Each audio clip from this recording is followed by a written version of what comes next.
What? What do I? Yeah. Oh, I want a new Porsche. I want $17 million. Oh, I want $18 million.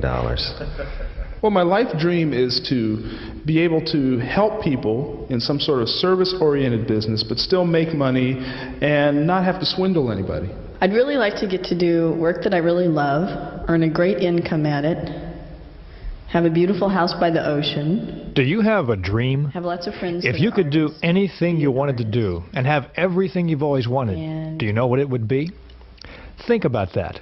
See if you can form a mental image of your ideal life. And then answer this question. What's stopping you? If you can dream it, why aren't you doing it?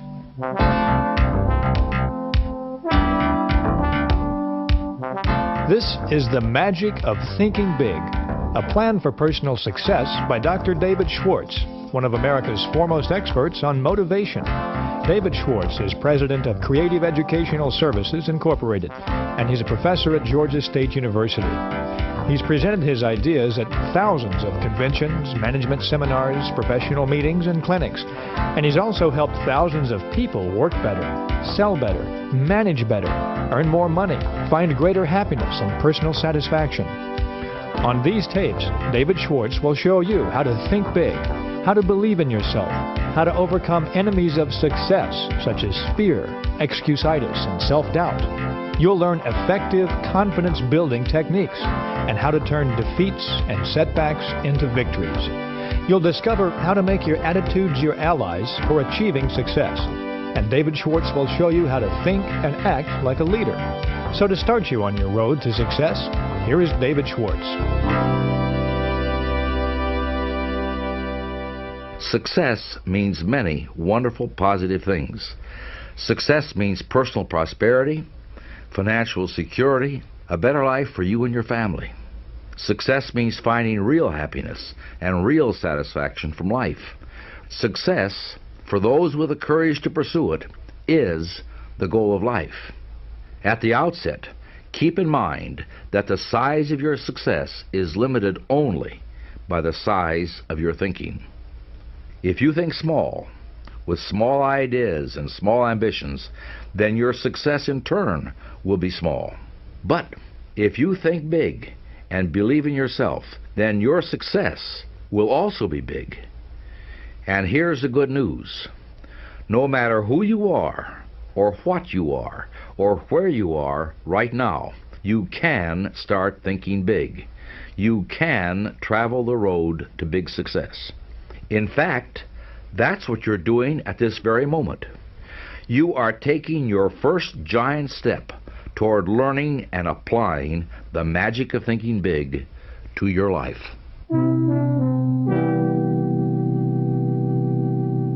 Thinking big begins with believing big. You know, one of the greatest pieces of success-building wisdom is found in that biblical quotation that says, "Faith can move mountains." That is the essence of believing big.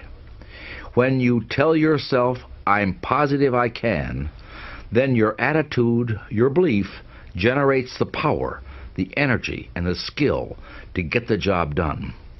Just listen for a moment to these two voices. Ooh, that's a really big project. I don't know. I think it's a little bit too broad. The scope is too big for this department. Maybe what we should do is call in an outside consultant on this one. Wow, this is really great. This kind of assignment is really going to make this department grow. This is what we've really been looking for. We need the challenge to stretch, and I give you my personal guarantee you'll get 150% out of us. The difference between these two statements is belief. The first voice was a person who didn't believe in himself and who won't take on anything that looks bigger than his own petty view. The second person believed she could do it, and I'll give you my personal guarantee that because she believed she could do it, she got the job done. You see, belief is like a thermostat that regulates what we accomplish in life. Study the person that's just shuffling along down there in the mud of mediocrity. He believes that he's worth very little, and so he receives very little, and he accomplishes very little. His lack of belief in himself shows through in the way he walks, the way he talks, and the way he acts. Unless he can readjust his belief thermostat forward, his image of himself is going to continue to shrink.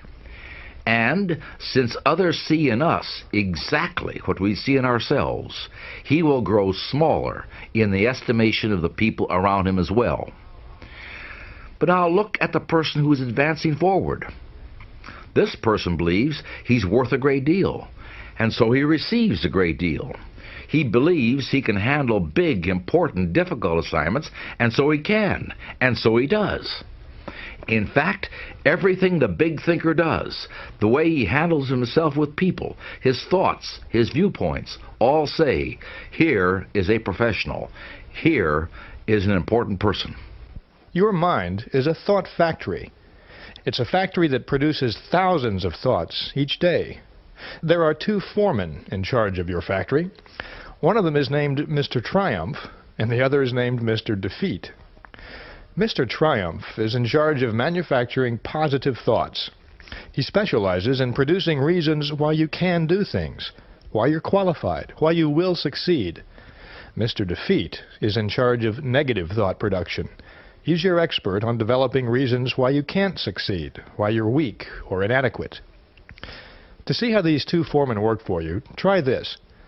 Say to yourself, it's a lousy day. This thought signals Mr. Defeat into action, and he immediately manufactures thoughts to prove that you're right. It's too hot, or it's too cold, or business looks bad today, sales will drop, you don't feel like dealing with customers, you have a headache, your wife or your husband was in a bad mood this morning. Mr. Defeat is amazingly efficient. In just a few minutes, he's done his job so well that you're completely convinced that this is a really bad day. But now tell yourself, this is a fine day, and this time Mr. Triumph is signaled into action, and he tells you, yes indeed, it's a wonderful day. The weather's refreshing, it's good to be alive, you can catch up on all that work today. It's a pleasure to be doing business on a day like this. And before you know it, it is a good day. Mr. Defeat will tell you why you can't land the Mortimer account. Mr. Triumph will tell you why you can. Mr. Defeat will tell you why you don't deserve the promotion and why you shouldn't even bother to try for it. Mr. Triumph will show you why no one else on earth is more qualified for that job than you are. Mr. Defeat will help you prepare a brilliant case against the guy you work with. He'll show you why he's impossible to be around and how he makes your life miserable. Mr. Triumph will show you his positive qualities and help you find ways to make your association with him succeed. The more you work with either of these foremen, the stronger they become, and the more space they take up in your mind. If you give Mr. Defeat more work, he'll take up more and more of the space, so that eventually your thought factory is producing nothing but negative thoughts. But if you give Mr. Triumph the work, then your thought factory will produce the thoughts that will propel you towards success. In fact, you can fire Mr. Defeat. You'll discover that you really don't need him at all. You can use Mr. Triumph 100% of the time and produce only positive, productive thoughts. The result of this kind of thought production is the most basic ingredient in personal success: self-belief. A few years ago, I heard a remarkable story from an executive who talked to me after I addressed a group of business people in Atlanta. He told me that he had a personal experience that tied in perfectly with my talk that evening, and he wanted to share it with me. So we went to a coffee shop and made ourselves comfortable, and this is what he told me. About 5 years ago, I was just plodding along. I had a sort of an average job in an average place. I was living in St. Louis. I have a wife and 3 kids, and really wasn't very happy with my life. And something changed in me that I wanted to tell you about. It really directly related to what you were saying this evening. There was a job offer that came up in Atlanta for a little bit better money than I was getting at the time. And I thought, why not? You know, I'll go down and check it out. And I went down there, and in my hotel room the night before, I started thinking, why am I knocking myself out for this little measly pay raise, coming to Atlanta, relocating everything, uprooting my wife and kids, And I started thinking about friends that I had that were doing a lot better than I was, people that had lived near me or people that I had known in my business, and they were doing much better than I was. And I thought, what's different about them? And I actually sat down and started making a list of characteristics that they had and characteristics that I had, and I couldn't come up with anything really that they had that I didn't have. They weren't better educated, they weren't smarter than I was, they didn't have any better connections, and then it finally hit me. The difference was self-belief. It was faith in myself, and I didn't have that. I had been convincing myself and preaching to myself that I didn't deserve it, that I wasn't any good, or that I was average. I had never let myself believe that I could really be a success. That was a revelation to me. It was hard to accept that at first, but once I realized that was what was holding me back, it was like this big weight lifted off. It was incredible. My whole life changed. It was really that remarkable. I stayed up till 3 o'clock in the morning going over this stuff. I went into the interview the next morning, 9 a.m. I wasn't the least bit tired. In fact, I was still jazzed. I was totally charged up. And I went in and I asked for half again as much money as I had planned to. And because I had self-belief and because I had confidence, they gave me the job. Since then, I'm one of the top guys in the firm, and I've really established myself as somebody who can bring in the business. And the firm reorganized 3 years ago. I got a huge bonus, a stock option, and a salary increase. Everything has just been going up and up since then. I realized that it was that discovery that night that I made, my discovery of my own self-worth and my belief in myself, that made the difference. Like everyone says, you can't sell a product if you don't believe in it. And it's the same with yourself. Now, I believe in myself. That's a remarkable story. And it's not unique. Time and time again, people have proven they can change their lives. They can increase their earning power, improve their self-esteem, change their self-image, sell themselves better, live better, be happier, and achieve greater success. And it all starts with self-belief. There are examples of the power of belief all around you. Today we fly on jet airliners because back at the turn of the century, two bicycle mechanics, Orville and Wilbur Wright, believed in themselves and their ideas. Astronauts landed on the moon in 1969, one of the greatest achievements in the history of mankind, because of the skill and determination of thousands of dedicated people. And those people were all inspired by the words and leadership of one man, John F. Kennedy, who had the power of self-belief. Right now, today, more people are becoming millionaires in America than ever before. Contrary to the Mr. and Mrs. Defeats of this world, the fact is there are more opportunities for success and big achievement right now than ever before in history. This is a fabulous, wonderful time to be alive, and you can make the most of it if you begin by believing in yourself. So I want to offer you a guide for developing the power of self-belief. It goes like this. Number 1, think success. Don't think failure. At work, at home, with business associates, or with family and friends, substitute success thinking for failure thinking. When you face a difficult situation, think, I'll win, not I'll probably lose. When you compete with someone else, think, I'm equal to the best, not I'm outclassed. When opportunity appears, think, I can do it, never I can't. Let the master thought, I will succeed, dominate your thinking process. Thinking success conditions your mind to create plans that produce success. But thinking failure does the exact opposite. It produces failure. Number 2, remind yourself frequently that you are better than you think you are. Successful people are not superhuman. Success does not require genius.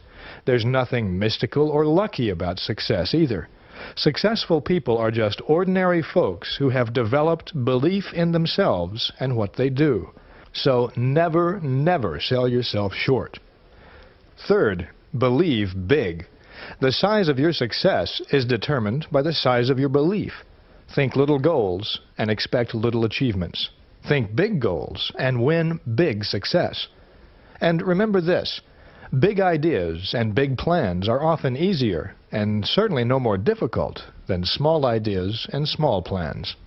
I want to give you a quote from Ralph J. Corner, who said this at a leadership conference when he was chairman of the board of General Electric. He said, "We need from every person who aspires to leadership a determination to undertake a personal program of self-development. Nobody is going to order a person to develop. Whether a person lags behind or moves ahead in his specialty is a matter of his own personal application. This is something that takes time, work, and sacrifice. Nobody can do it for you." Now that, my friends, is good advice. Start living that advice. People who reach the top rungs in business, engineering, selling, law, real estate, medical care, people who reach the top rungs in any pursuit, get there by following conscientiously and continually a plan for self-development and growth. That's exactly what these tapes are about. Now, any plan for success has to have three components. The first is the what component. You've got to know what it is you're trying to do. The second is the how component. How do you go about accomplishing your goals? And the third component is the payoff, results. In this plan for success that you're developing now, the what component is built on the attitudes and techniques of successful people. How do they manage themselves? How do they overcome obstacles? How do successful people earn the respect of others? Now, the how of this plan for self-development and growth is a series of concrete guides for action, like the one you've just heard for developing self-belief. You'll be hearing more of these.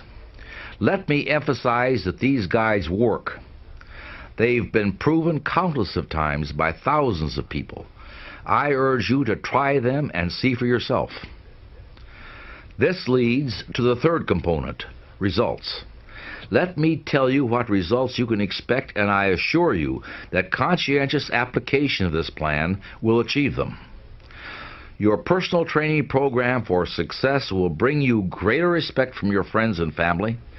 It'll bring you the admiration of your business associates, greater status, increased income, and a higher standard of living.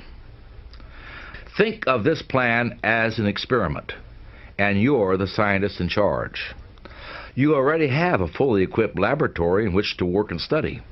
That laboratory is all around you.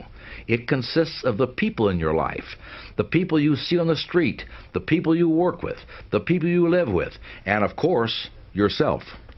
This laboratory is rent-free, and there is no limit to the amount of time you can spend in it, nor to what you can learn from it. So, as the director of this laboratory, you'll want to conduct some observations and experiments. I want to give you an experiment to start with right now. To conduct this experiment, pick the two people you know that you feel are the most successful. If you want to, jot their names down in the booklet. And then pick the two most unsuccessful people that you know. And as you follow this plan for self-development and success, come back to this set of names and observe how the principles and ideas that you'll be hearing apply to these people. Anytime you run across an attribute or a practice that pertains to successful people, recall the names you've picked and see who it best applies to. And do the same for the unsuccessful attributes that you'll be hearing. For example, self-belief is the important attribute of successful people that David Schwartz has described. Which of the people you've picked does it apply to? If your experiment bears out the results of others who've conducted it, you'll notice that successful people adhere to the techniques and methods of positive big thinking, while unsuccessful people display the attributes of self-defeat and mediocrity.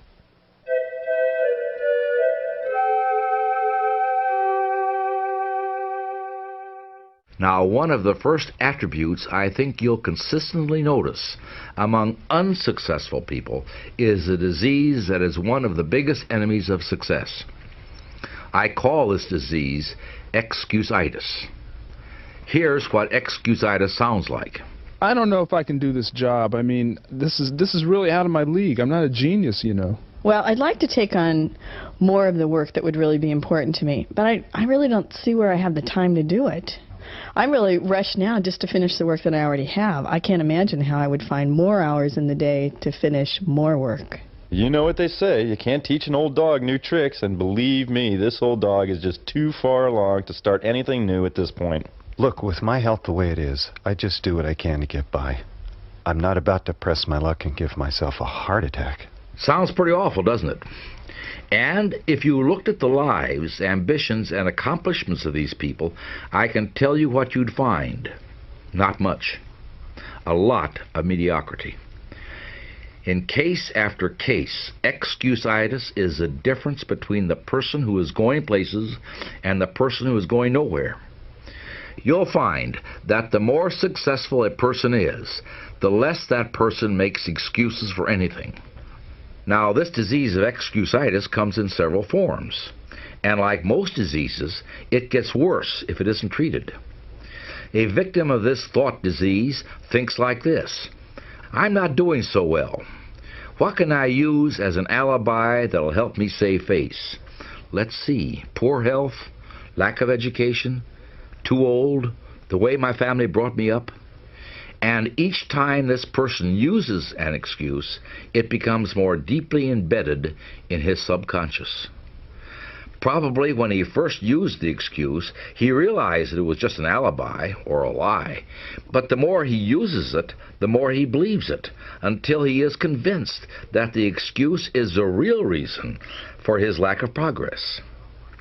So right now, I want you to vaccinate yourself against excusitis, the disease of failure. There are a number of types of this disease, and when you listen to what follows, you'll find out how to protect yourself against each of them. Well, I'd like to take on more of the work that would really be important to me, but I really don't see where I have the time to do it. I'm really rushed now just to finish the work that I already have. I can't imagine how I would find more hours in the day to finish more work. First, let's deal with what may be the most common form of excusitis: time. You hear this one everywhere. I don't have time, or not now, I'm too busy. People who make this excuse are saying, it takes every minute I've got just to keep up, so how do you expect me to put out the extra effort it takes to get ahead? But there's a basic fallacy in this excuse, and this is it. Everybody, whether you're the president of a big company or the paper boy, everybody has exactly the same amount of time. You and I both have 24 hours a day, 168 hours a week, no more, no less. The question is, what do you do with your time? Most people spend about 51 hours a week sleeping and about 50 hours a week at work, counting commuting time. So far, that's 101 hours. On average, people spend about 15 hours a week eating, figuring 2 hours a day for breakfast, lunch, and dinner, and a few minutes here and there for snacks. That's 116 hours. Now throw in 24 hours a week for relaxing, reading, watching television, playing with the kids, making love with your spouse, and getting some exercise. That makes 140 hours. And on top of that, throw in 4 hours a week for going to church or watching a football game. That makes 144 hours. But remember, there are 168 hours in a week. So even after we've eaten, slept, worked, played, made love, and even watched a lot of television, we've still got 24 hours left over. You could watch another 6 hours of television a week and still have 18 hours unaccounted for. So where do people get this excuse, I haven't got enough time?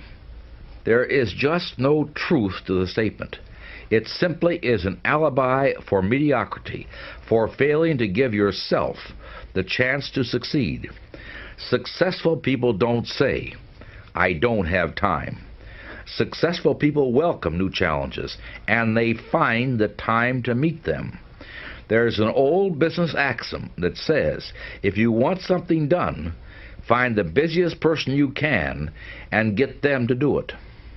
The truth in that axiom is this: a busy person, a successful person, won't hide behind an excuse.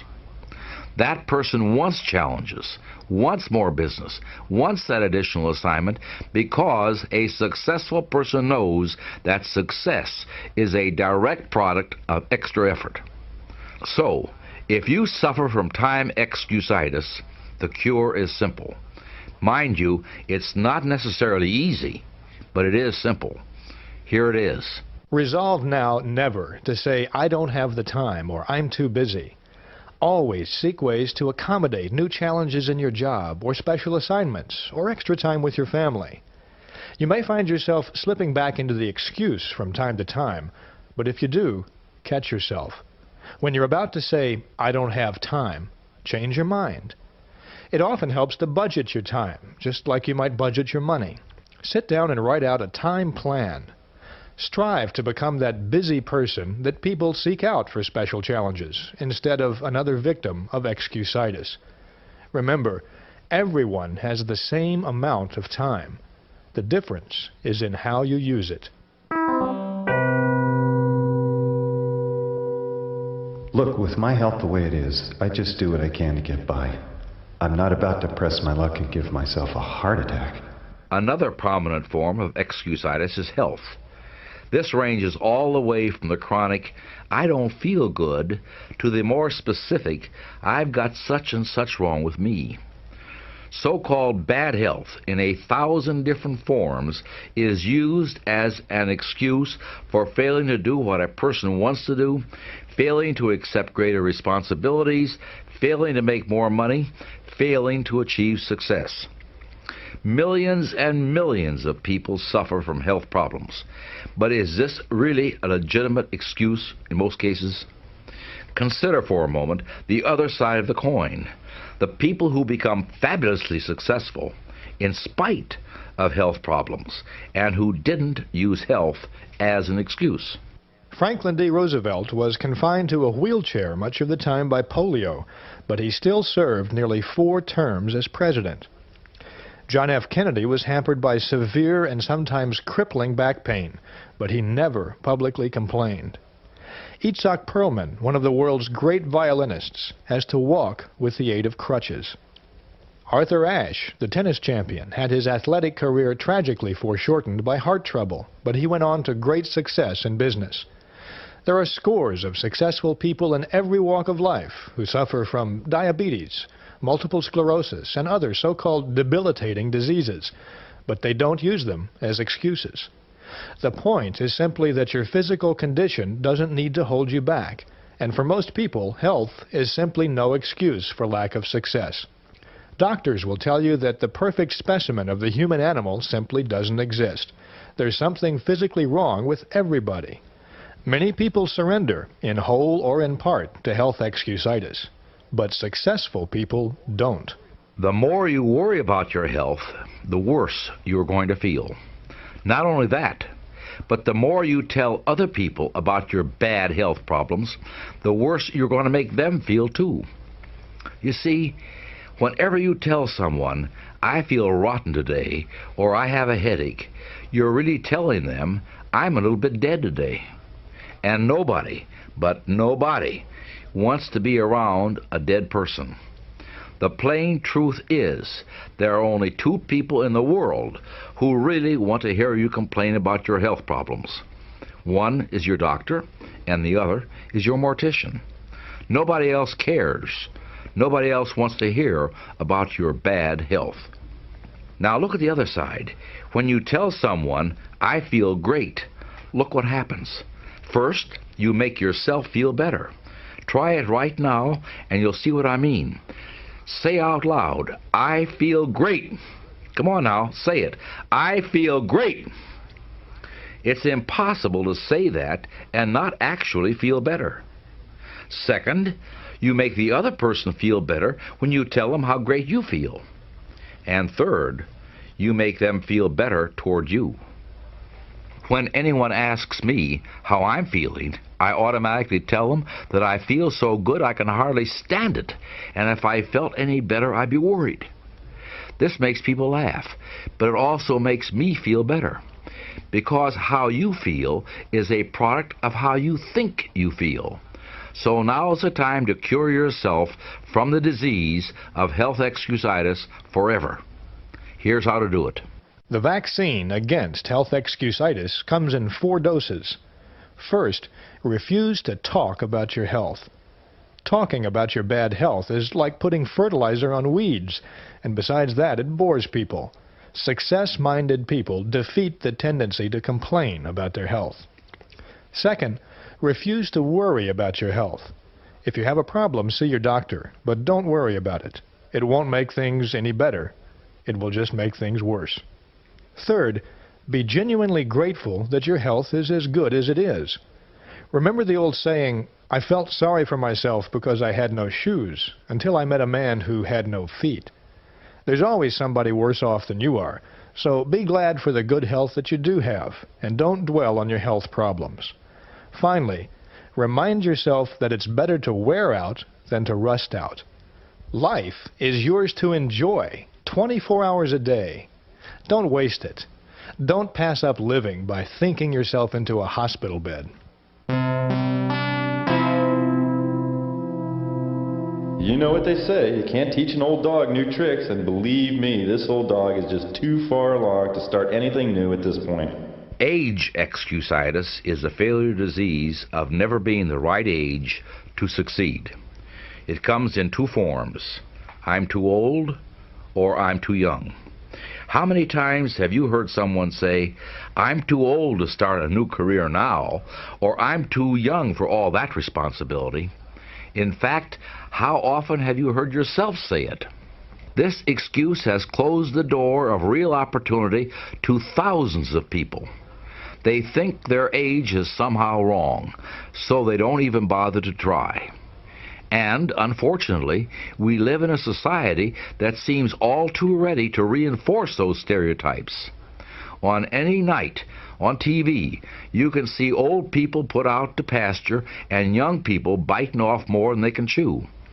These statistics we read in the paper continually tell us how hard it is to find a job when you're 60 or when you're 19.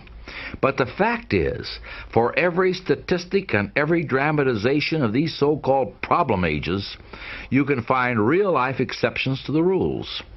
Ronald Reagan was elected president just prior to his 70th birthday. Harlan Sanders was collecting Social Security checks when he started Kentucky Fried Chicken. Satchel Paige was playing professional baseball well into his 50s, but he didn't talk about his age. On the other end of the age spectrum, Apple Computer was started by 2 young men in their 20s, and the founder of Federal Express thought up the idea for his express mail service when he was in college. So age is no barrier. It is just an excuse. If you think you're too old to change or too young to accept the challenge, here's a cure. Look at your present age positively. Think, I'm still young, instead of I'm too old. Remember, you're capable of handling any responsibility you believe you can handle. Second, keep this computation in mind. Most people can expect about 50 years of productive working life, from about age 20 to about age 70. If you're 30, you've still got 80% of that productive life ahead of you. If you're 40, you've still got a big 60% of your working life to go. If you're 50, you've still got 40%, at least 20 years of productivity, and that's plenty of time to succeed. Finally, invest your future time in doing what you really want to do. It's only too late when you let your mind become negative and tell you it's too late. Stop thinking, I should have started years ago, because that's failure thinking. Instead, think, I'm going to start now. My best years are ahead of me. That's the way successful people think. I don't know if I can do this job. I mean, this is really out of my league. I'm not a genius, you know. I think the most insidious of all the excuse diseases is intelligence excusitis. It's the feeling that I'm not quite smart enough, or other people know something I don't. Unlike the other maladies we've discussed, people tend to suffer this one in silence. Nobody wants to talk about how dumb they feel, but they feel it deep down inside, and it blocks their road to success.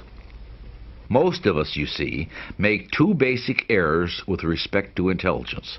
One, we vastly underestimate our own brain power, and two, we vastly overestimate the intelligence of other people. Because of these two mistakes, we sell ourselves short, and we fail to take advantage of many opportunities. Some years ago, Dr. Edward Teller, the famous physicist who's called the father of the atomic bomb, was asked what a young person needed to know to become a successful scientist. Teller said, and I quote, "A child does not need a lightning-fast mind to be a scientist, nor does he need a miraculous memory, nor is it necessary that he gets very high grades in school. The only point that counts is that the child have a high degree of interest in science." Interest and enthusiasm are the critical factors, not intelligence. Another way of putting it is simply to say it's not how much intelligence you have that counts, it's how you use the intelligence you have. Let me give you another example. I was at a college class reunion a while back, and I met a fellow I hadn't seen for about 25 years. His name was Chuck. He was one of the brightest people I've ever met, and he graduated with honors. The last time I talked to him, he had a goal of someday owning his own business. So when I saw him at the reunion, I asked him, "How's your business going?" Well, David, to tell you the truth, I never really went into business for myself. You know what I did? I used my college education to become an expert in why my business ideas wouldn't work out. Yeah, I learned all the pitfalls of businesses, all the reasons why you might fail. And, you have to be sure you have plenty of capital, the business cycle is right, you have to make sure there's enough demand for your product, the local industry is stabilized, there's 1,001 things to check out. So here I am today, I'm still auditing freight shipments and just plodding along, working for somebody else, and it's not really doing me a lot of good. And I see friends of mine from high school who went out right after high school, and they're doing successful business straight from high school. There's got to be a reason for that. Do you see Chuck's dilemma? The thinking that guided his intelligence was far more significant than the amount of intelligence he has. If you study the world around you, you'll find a lot of highly successful people with very average IQs. And you'll also find a lot of failures who are brilliant. The difference is one of attitude. What are these people using their brain power for? To defeat themselves or to find ways to succeed? There's one more point I want to make before we summarize the cures for this disease of intelligence excusitis. Another common mistake that people make with regard to intelligence is to equate piles of facts with useful brain power. But it's far more important to use those brain cells for thinking and analyzing than it is for memorizing. Someone once asked Albert Einstein, "How many feet are there in a mile?" Einstein replied, "I don't know. Why should I fill my head with facts that I can find in 2 minutes in any reference book?" Einstein, as usual, was right.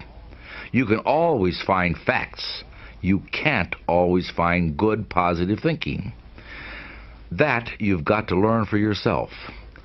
So here's a cure for intelligence excusitis. First, never underestimate your own intelligence, and never overestimate the intelligence of others. Don't sell yourself short. Concentrate on your assets.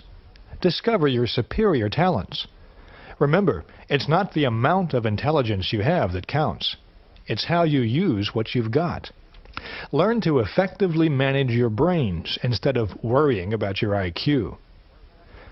Secondly, constantly remind yourself, my attitudes are more important than my intelligence. At work and at home, practice positive attitudes. See the reasons why you can do it, not the reasons why you can't. Put your intelligence to creative, positive use. Find ways to win, not ways to lose. Finally, remember that the ability to think is much more valuable than the ability to memorize facts. Use your mind to create and develop ideas, to seek solutions, to find new and better ways of doing things.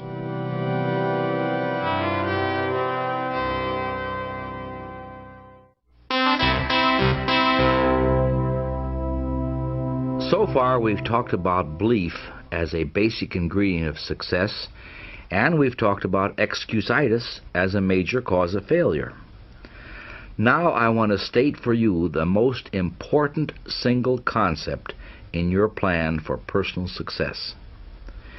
Where success is concerned, people are not measured in inches or pounds or college degrees or family background.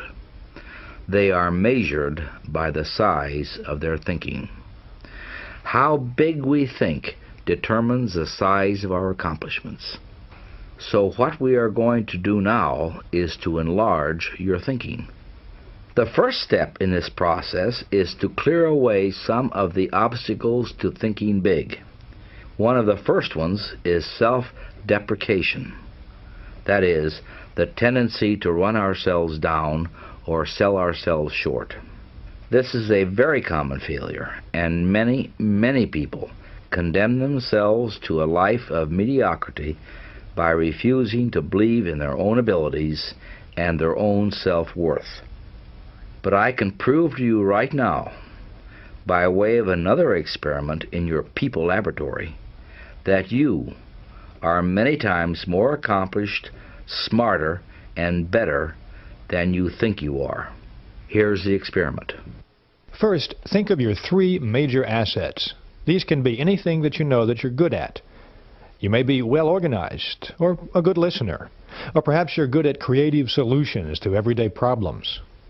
Whatever these are, think of 3 positive attributes that you give yourself credit for. Now, considering each asset in turn, one at a time, think of at least 2 people that you know who you consider more successful than yourself, but who you feel do not have that particular asset to the degree that you do. For example, maybe your coworker got a promotion last month, but you didn't. But if you think about it, you're a better problem solver than that person is. Do this process for each of the 3 assets you've chosen. And once you've done that, consider this conclusion. You've just identified at least 6 people who are now more successful than you, and in at least one area, you're better than all of them. So the next time you're selling yourself short, recall this experiment and enlarge your thinking.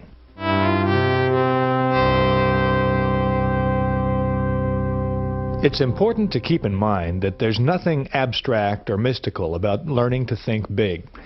It's a very concrete, practical process, and there are specific things you can do to develop the skill. For example, consider the way you speak. Now, words are the raw materials of thought. When you hear words or read words, your mind automatically converts them into images. And when you're doing the speaking or the writing, you're acting as a kind of projector, in effect showing movies in the minds of others. The pictures that you create will determine the reactions to what you're saying. For example, let's suppose you're in a group of people at work, and a supervisor comes before your group and says, "Well, I'm sorry to say that this project has failed."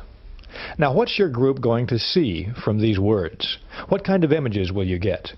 You'll see images of disappointment and defeat, inspired by that word, failed. But now let's suppose the supervisor comes before the group and says, "I've got a new approach here that I really believe will work, and I'd like to get your feedback on it."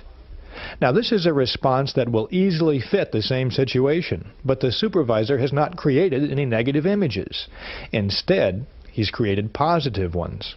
The group feels encouraged. They're ready to try again. By the same token, if the supervisor says, "We've got a problem," then the task ahead looks formidable, maybe even insurmountable. But if instead he says, "We face a challenge," then your mind images are likely to be positive. You've got something to look forward to, something to really sink your teeth into.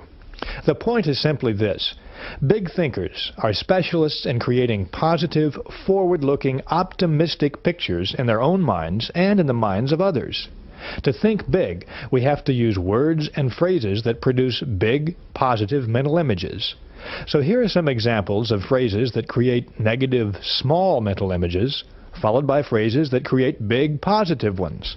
Listen to each of these and ask yourself in each case, what mind pictures do I see? I've tried, but this product just won't sell. The fact is, people don't want it. So far I haven't been able to move this product, but I know it's good, and I'm going to find the formula that'll put it across.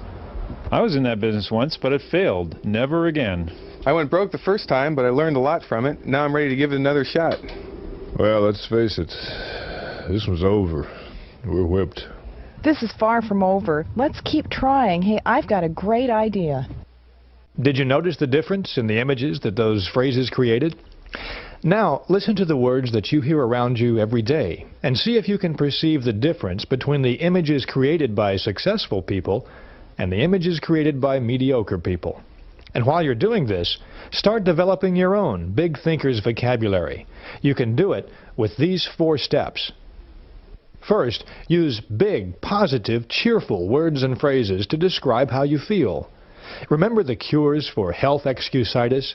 When you say, I feel great, you make yourself feel better, and you make others around you feel better too. Say that you feel wonderful at every possible opportunity, and you'll begin to feel better, and bigger, and more successful. Second, use bright, cheerful, favorable words to describe other people. When you and someone else are discussing a third party who's not present, don't run that person down. Instead, go out of your way to compliment that person with big words and phrases, like, they tell me she's working out fantastically well. Everybody's delighted she's here. Sooner or later, negative words will get back to the person in question, and that will only serve to cut you down. Next, use positive language to encourage others. Compliment people personally at every opportunity. Everyone craves praise. Have a special good word for your wife or husband every day. Notice and compliment the people who work with you and for you. Praise, sincerely administered, is a success tool. It's one we'll discuss more later. Learn to use this tool again and again. Finally, use positive words to outline plans to others. Go back to our list of negative and positive phrases from a few minutes ago. Make the positive images part of your vocabulary and weed out the negative ones. When people hear you say, here's some good news, we've got a genuine opportunity, then you'll get cooperation, enthusiasm, and success in return. But if you say, like it or not, we've got a job to do, then you're creating a dull, boring image, and people will react accordingly. So build castles with your words. Don't dig graves.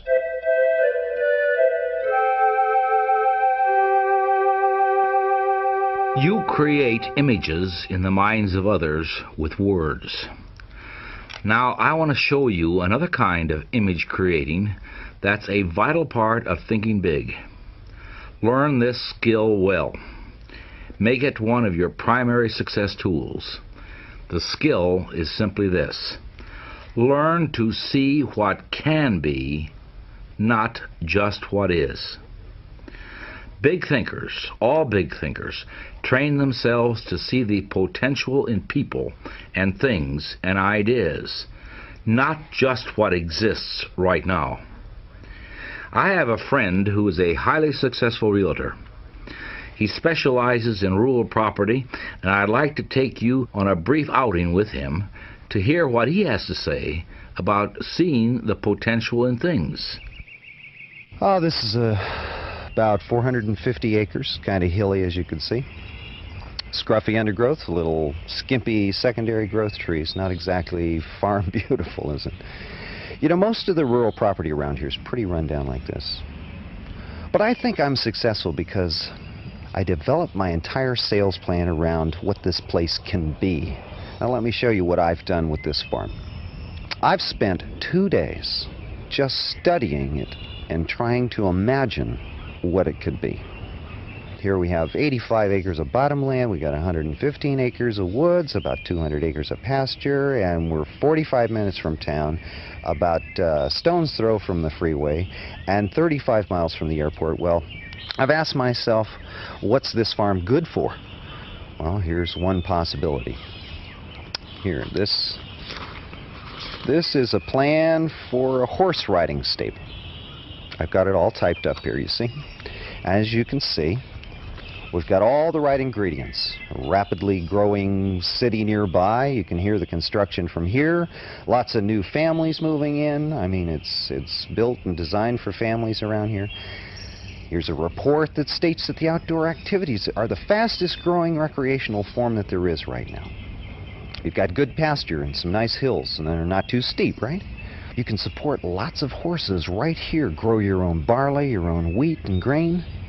That way, all of the revenue produced in this property stays right here for the profit of the buyer. With a minimal amount of landscaping, you could put in some trails, run them over the hills, down to the river.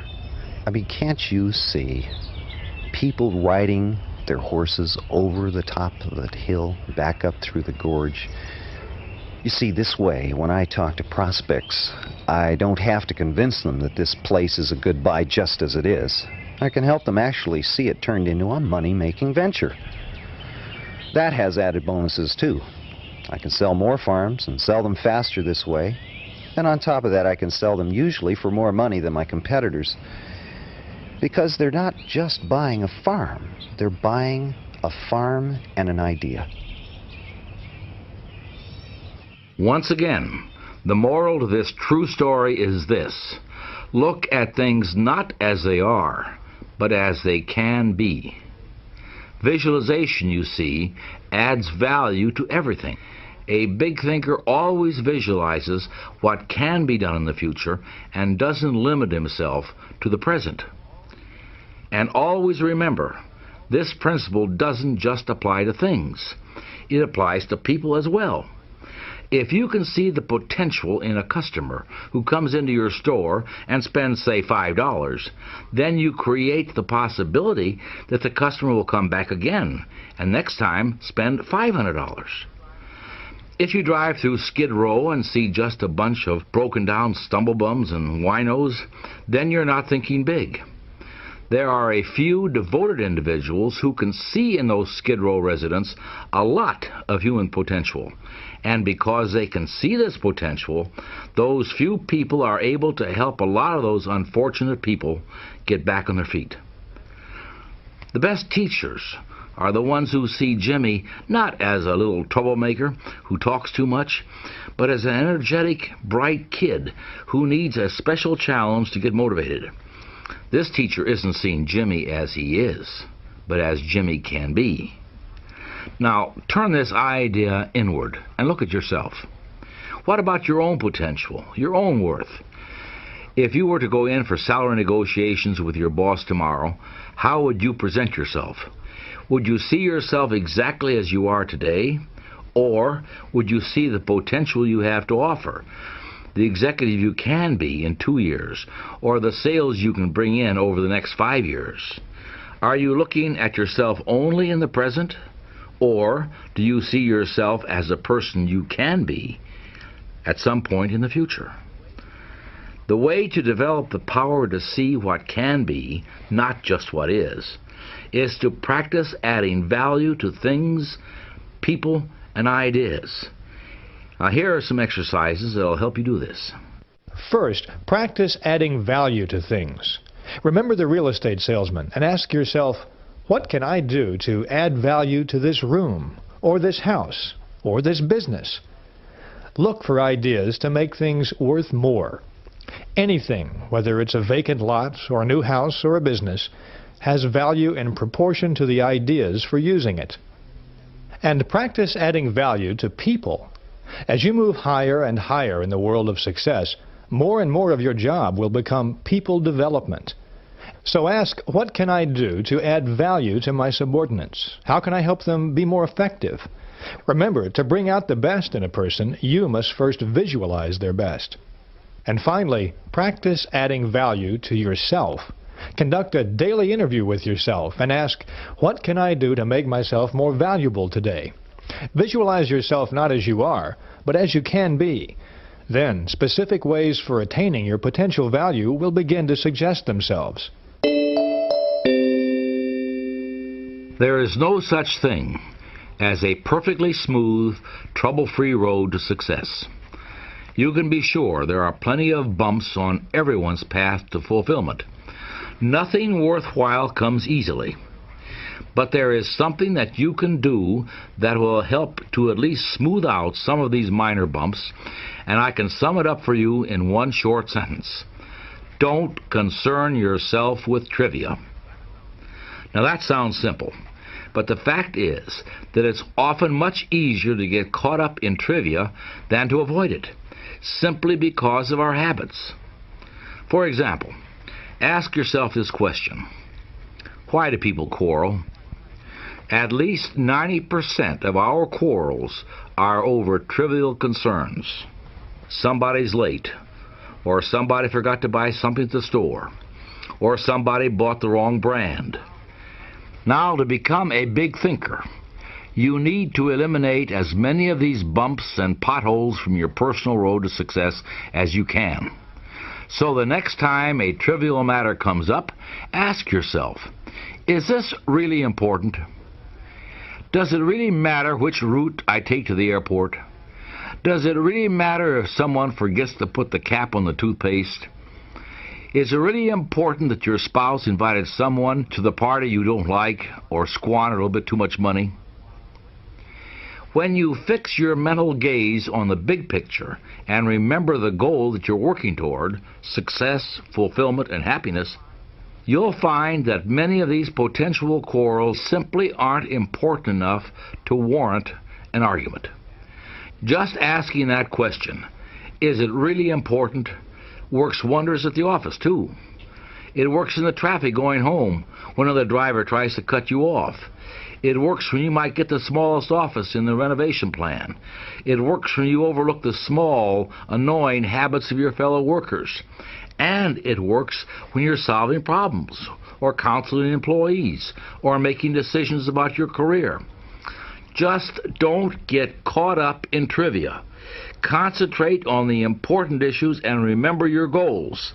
Let me offer you a few examples of petty thinking versus big thinking. First situation, working out expense accounts.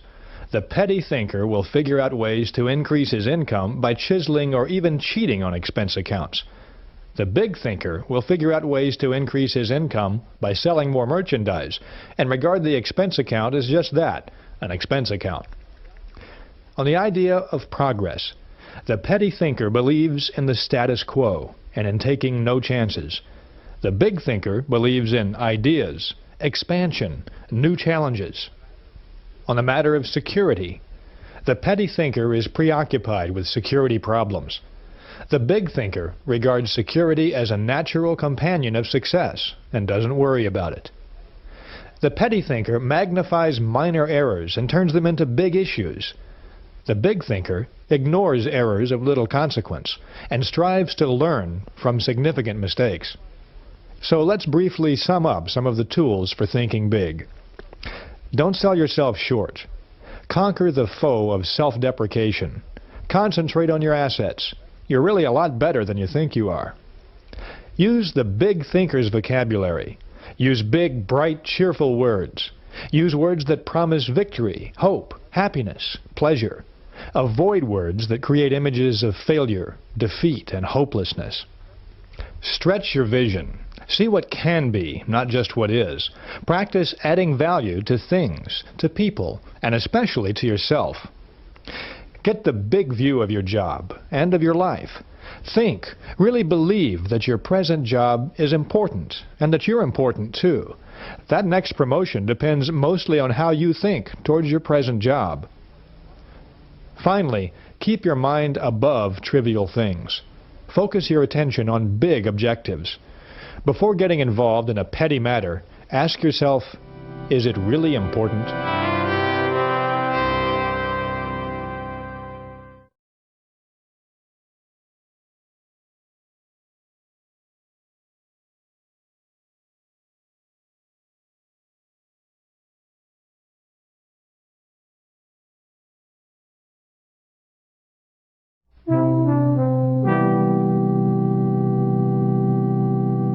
You've heard me use the word creative several times so far.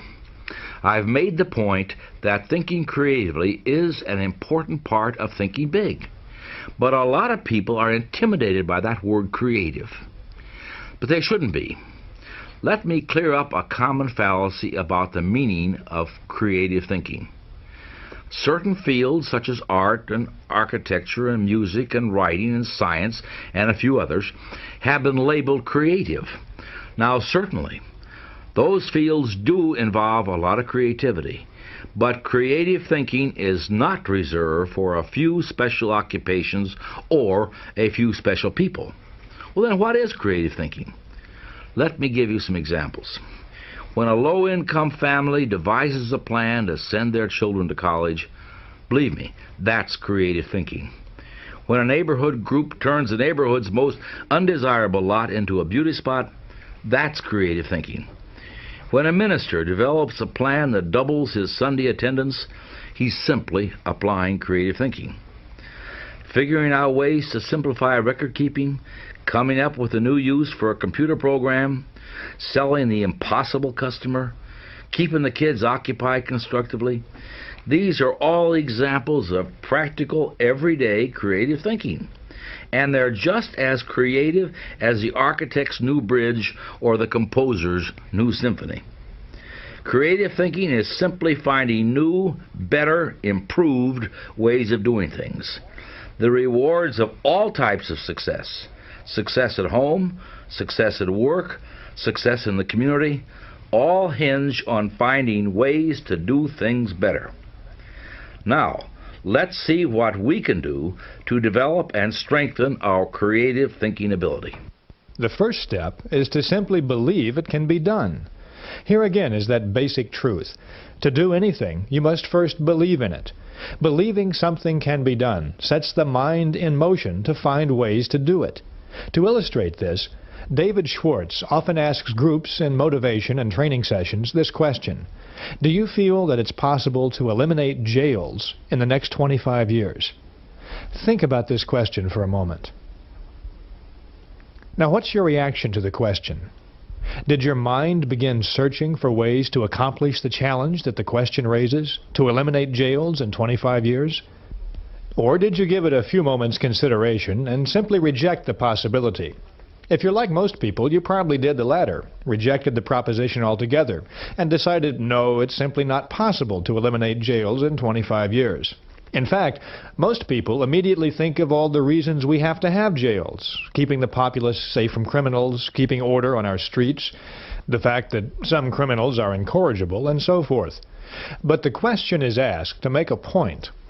For just a few moments, forget the reasons that we have to have jails, and just assume that we can eliminate jails in 25 years. Make the assumption. If this could be done, how would you propose we begin? What kinds of things could be done as alternatives? Pause for a moment and give that some thought. Did you have any ideas? If you did, you're not alone. David Schwartz has a list of 78 specific ideas that people have come up with in his seminars to begin the process of eliminating jails. Things like establishing youth centers to cut down on crime, conducting research to spot potential criminals before they commit a crime, working to eliminate poverty, educating law enforcement personnel in positive methods of reform. Now, the point of this, again, is not really to eliminate jails. The point is to illustrate that when you believe something is impossible, your mind goes to work for you to prove why it's impossible. But when you really believe that something can be done, your mind goes to work and helps you find ways to do it. Believing something can be done paves the way for creative solutions. Believing something can't be done is pure destructive thinking. This applies to all situations, little and big.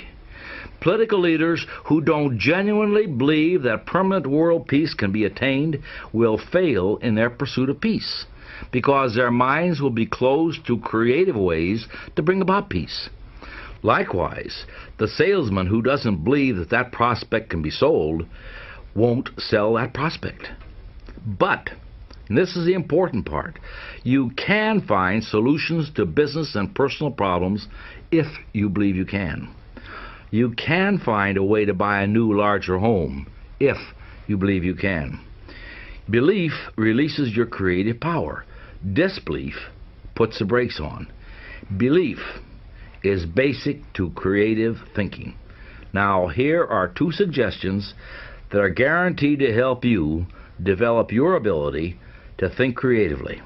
First, eliminate the word impossible from your thinking and speaking vocabularies. Impossible is a failure word. The thought, "it's impossible," sets off a chain reaction of other thoughts to prove it's impossible. Second, conduct this experiment. Think of something special you've been wanting to do but felt you couldn't. Buying a new television, or taking a trip to Europe, or taking a dancing class, or whatever. Now make a list of the reasons why you can do it. Many of us defeat our desires simply because we concentrate on why we can't achieve them. But for successful people, the only thing worthy of mental attention is why they can. So find the reasons you can do the special things that you want to do, and then put those reasons to work to accomplish them. Dr. Wernher von Braun, the scientist who was so instrumental in our manned space flight program, once said something very significant. He said, "Man belongs where man wants to go." Now that's the kind of attitude that gets things accomplished, that gives rise to positive, creative thoughts. That's the exact opposite of the kind of thinking that holds so many people back. I call that kind of thinking traditional thinking. You see, traditional thinking is the enemy of creative thinking. The traditional thinker's mind is paralyzed. The traditional thinker says, "It's been this way for 100 years, so it must be good, and it's got to stay this way. Why should we change?" Well, I'll tell you why change is worth risking. Change is what brings about progress. Personal progress, work progress, world progress. If you want success, the only way you're going to get success is through change. Taking some risk, thinking of new, different, creative approaches to your work, your life. Average people always have resented progress. And in passing, let me define average for you. Average should be defined as the worst of the best and the best of the worst. Average people raised their voices in objection when the first automobiles appeared, on the grounds, they said, that it was natural for us to walk and ride horses. Average people protested when the airplane appeared, because people somehow had no right or business flying. Around the turn of the century, a sales executive came up with what he called the scientific principle of sales management. Oh, it received a lot of attention in those days. It even found its way into some textbooks. That principle stated that there is only one best way to sell a product, and the salesperson's job is to find that way and never deviate from it. Well, the truth is that there is no one best way to do anything. There's no one best way to mow a lawn, decorate an apartment, or run a business, or sell a product. There are as many best ways as there are creative minds. Nothing grows in ice. If we let traditional thinking freeze our minds, new ideas can't grow. So, here are some specific ways to fight traditional thinking. Become receptive to new ideas. Welcome new ideas. Destroy those thought repellents, won't work, can't be done, it's useless, or it's stupid. Become an experimental person. Break up your fixed routines. Expose yourself to new restaurants, new books, new theaters, or new friends. Take a different route to work some days, and take a different vacation this year. Do something new and different this weekend. If you work in distribution, develop an interest in production, accounting, finance, and the other elements of business. This gives you greater breadth and prepares you for larger responsibilities. Be progressive, not regressive. Don't say, "That's the way we did it where I used to work, so we ought to do it that way here." But say instead, "How can we do this better than we did where I used to work?" Use forward, progressive thinking in every facet of your life. Get up an hour earlier and do some daily planning. or think of some other way to vary your daily routine. Remember, traditional thinking is personal enemy number one of your creative success program.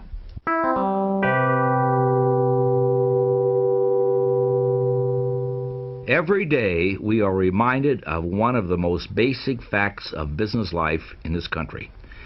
Successful businesses are always looking for new, innovative, and better ways of doing things. Automobile companies are constantly striving to keep up with the public's changing needs and desires.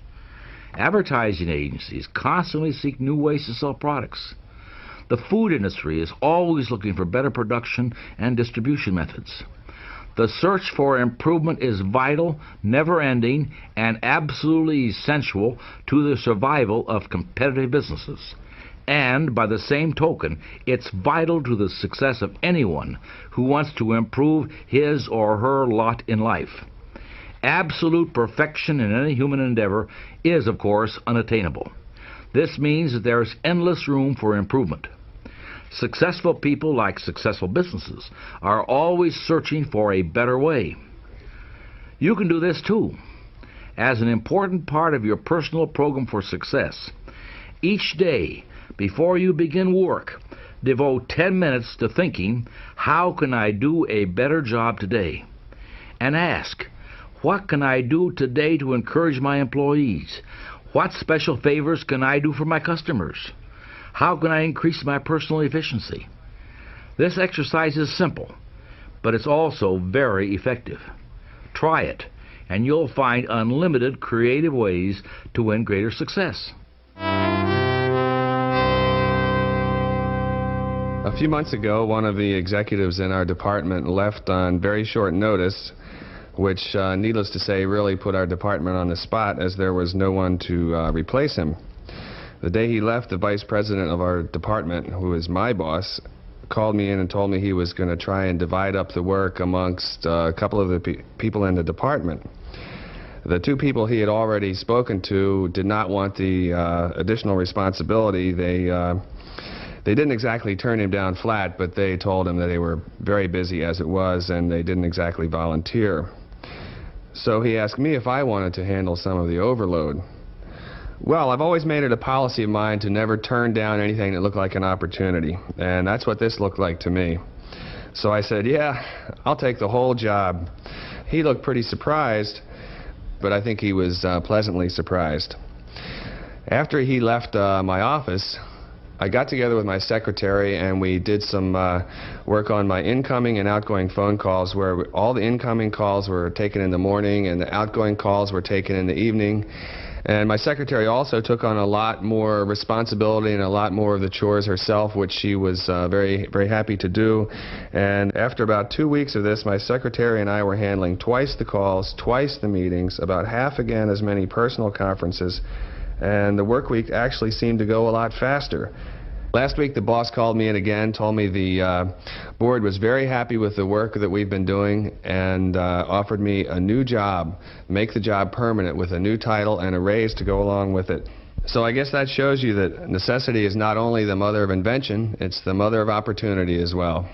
I wanted you to hear that man's story because it illustrates one of the best ways I know to stimulate creative thinking.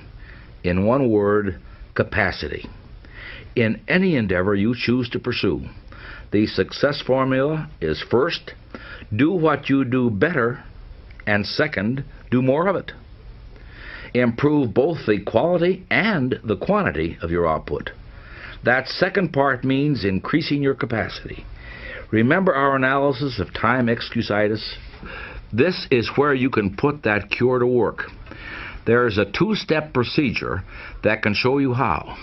First, always eagerly accept the opportunity to do more. It's a compliment to be asked to take on new responsibility. Accepting greater responsibility on the job makes you stand out. It shows you're more valuable. Now the second step is this. Concentrate on how can I do more. Ask that question and creative answers are certain to come. Now, some of these answers may be better planning and organization of your present work, or taking intelligent shortcuts in your routine activities, or possibly dropping some non-essential activities altogether. But again, the solutions for doing more will appear when you ask the question, how can I do more? Earlier, I cited an old business axiom. If you want something done, give it to a busy person. I personally refuse to work on any project with someone who has plenty of time. The lesson I've learned from painful experience over the years is that the person with plenty of time generally wants to keep it that way. He's more interested in avoiding responsibility than he is in increasing his output. All successful, competent people are busy. All the successful businesses I know are busy. These businesses constantly ask themselves, how can they increase their output? Now, why not ask yourself the same question? How can you increase your output?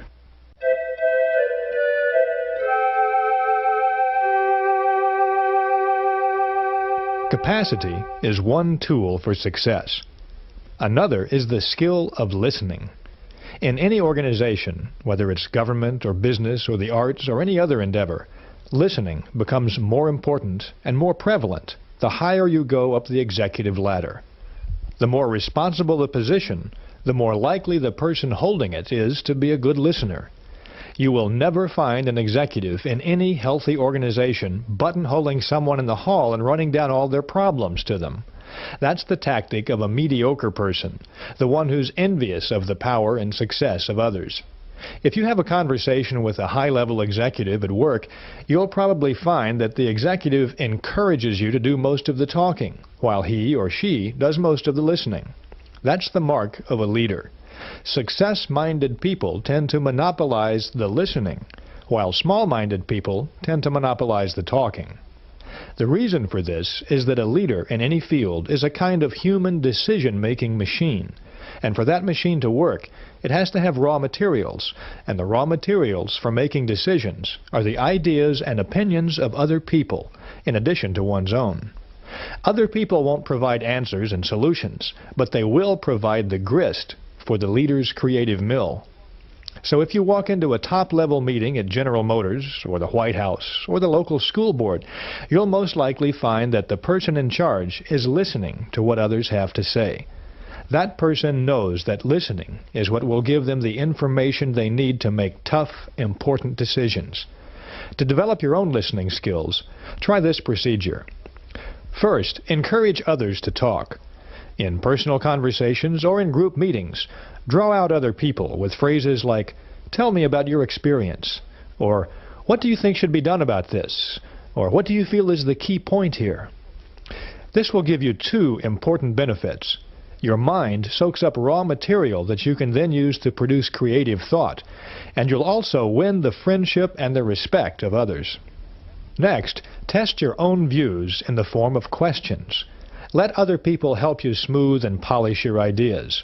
Use the "what do you think of this suggestion" approach. But don't be dogmatic. Don't announce a fresh idea as if it were handed down to you on a golden tablet. Do a little information research first. See how your associates react to the idea. If you do this, chances are you'll end up with a better idea. Finally, concentrate on what the other person says. Listening is more than just keeping your mouth shut. Listening means letting what's said really penetrate your mind. So often, people pretend to listen when they're really not listening at all. They're just waiting for the other person to pause so they can take over the talking. Concentrate on what the other person says. Evaluate it. That's how you collect mind food. Now let's review what we've heard about the process of thinking creatively. First, go back to the basic idea of belief. When you believe something can be done, your mind will find the ways to do it. Believing a solution is possible paves the way to finding that solution. Eliminate the word impossible and the phrases won't work, can't do, or it's no use trying from your thinking and speaking vocabularies. Don't let tradition paralyze your mind. Be receptive to new ideas. Be experimental. Try new approaches. Be progressive in everything you do. Ask yourself every day, how can I do better? There is no limit to self-improvement. When you ask yourself how you can do better, answers will appear. Try it and see. Ask yourself, how can I do more? Capacity is a state of mind. Asking yourself this question puts your mind to work to find intelligent shortcuts. The success combination in business is do what you do better, improve the quality of your output, and do more of what you do. Improve the quantity of your output. Finally, practice asking and listening. Ask and listen, and you'll obtain raw material for reaching sound decisions. Remember, big people monopolize the listening. Small people monopolize the talking.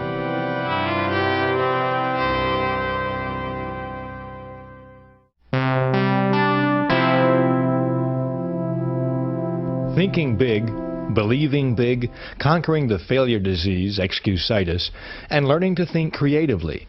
These are the success skills that David Schwartz has covered so far in this plan for personal success.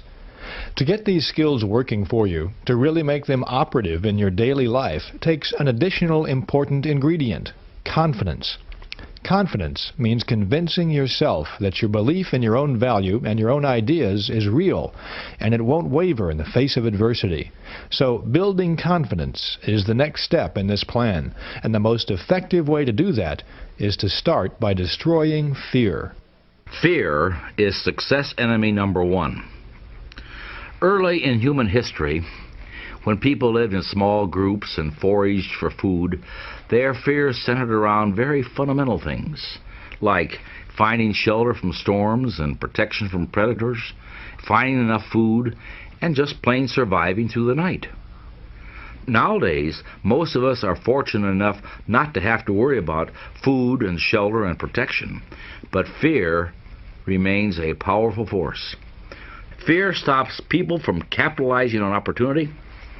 Fear wears down physical vitality. Fear actually makes people sick, causes organic difficulties, shortens lives. Fear closes your mouth when you want to speak up in public. Fear of all kinds and sizes is a form of psychological infection. Now, we can cure a mental infection the same way we cure a body infection, with specific proven treatments. First, though, as part of your pre-treatment preparation, condition yourself with this fact: all confidence is acquired and developed. No one is born with confidence. Those people you know who radiate confidence acquired their confidence, every bit of it, and you can too.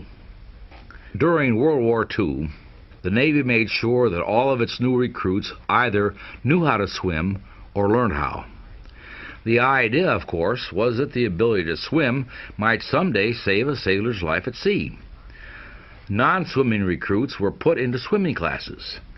I watched a number of these training experiences, and I remember seeing a lot of young, healthy men absolutely terrified by a few feet of water.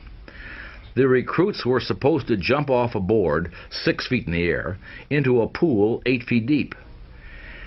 Even though there were half a dozen expert swimmers standing by the pool to help out, the fear that these young non-swimmers displayed was very real. Yet all that stood between them and the conquest of that fear was one drop into the water. On more than one occasion, I saw a man not so accidentally pushed off the board. And the result, once the reluctant recruit had been dunked a time or two, was fear defeated. They learned how to swim. Now, this bit of trivia has one very important point. Action cures fear. Indecision, postponement, lack of action, on the other hand, all fertilize fear and make it grow.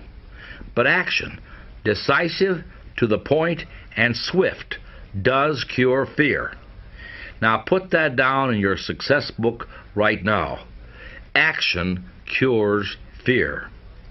When we face tough problems, we stay mired in the mud until we take action. So put the action principle to work. Next time you experience fear, grab hold of yourself. Then answer this question. What kind of action can I take to conquer my fear? Now, to give you some ideas, here are a few examples of specific fears and the possible action cures. Oh, I know I should go after that McNally account, but I'm afraid if I push too hard, I'll lose them. I don't think they like me too much. To overcome the fear of losing an important customer, work doubly hard to give better service. Carefully study your relationship with that customer and correct anything that may have caused that person to lose confidence in you. I don't know. I may skip the license exam. I'm afraid I'll flunk it. Fear of failing an examination can be conquered by converting worry time into study time. Well, I've got two big worries. One is the economy. I know people who've lost their jobs just like that, and who knows, I could be next. Another thing that I worry about a lot is my brother. He's stationed in the Army in the Middle East, and we hardly ever stop worrying about him.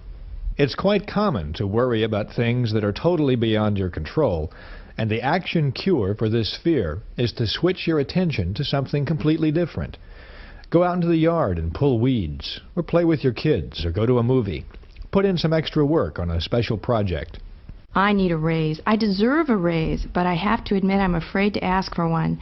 Not only because of what the boss might say, but because of what the people in the office will say too. They might think I'm kissing up or trying to be better than them, you know? Fear of what other people may think or say about you often blocks opportunities. The action cure is to first make sure that what you plan to do is right and justified. And if you feel sure it is, then go ahead with it. Don't get hung up on what other people might think. No one ever does anything worthwhile for which he or she is not criticized somewhere along the road. These are just a few examples, but the procedure to cure fear and win confidence can be summed up in two stages. First, isolate your fear. Pin it down. Determine exactly what you're afraid of. Second, take action. There is some kind of action that will cure any and every kind of fear. Now remember this, action is more than just a cure for fear. Action is a tool for success. Action is a confidence builder and a self-belief builder. Action, making things happen, is what separates a dreamer from a doer. Now it's good to dream. Many good and useful ideas come from dreaming. But ideas without action are like a car without an engine. In other words, they're useless. Our minds generate lots of ideas every day. Ideas about different things. It will help your success plan if you get in the habit of capturing those ideas when they happen. Carry around a notebook or some small cards so you can make a note of your ideas and keep those ideas in an active, accessible file. That can be anything from a fancy cabinet to a shoebox, but make sure they're in a place where you can easily get to them and look at them frequently. Review your ideas and cull out the ones that don't have any value. But the ones that look feasible, hang on to them. Research them. Read everything you can that pertains to your idea. Talk it over with your friends, your family, fellow workers. Polish your ideas. Think and dream about them, and then act on them. Remember, excellent ideas alone are not enough. A fair idea developed and acted upon is 100% better than a great idea that dies because it isn't followed up.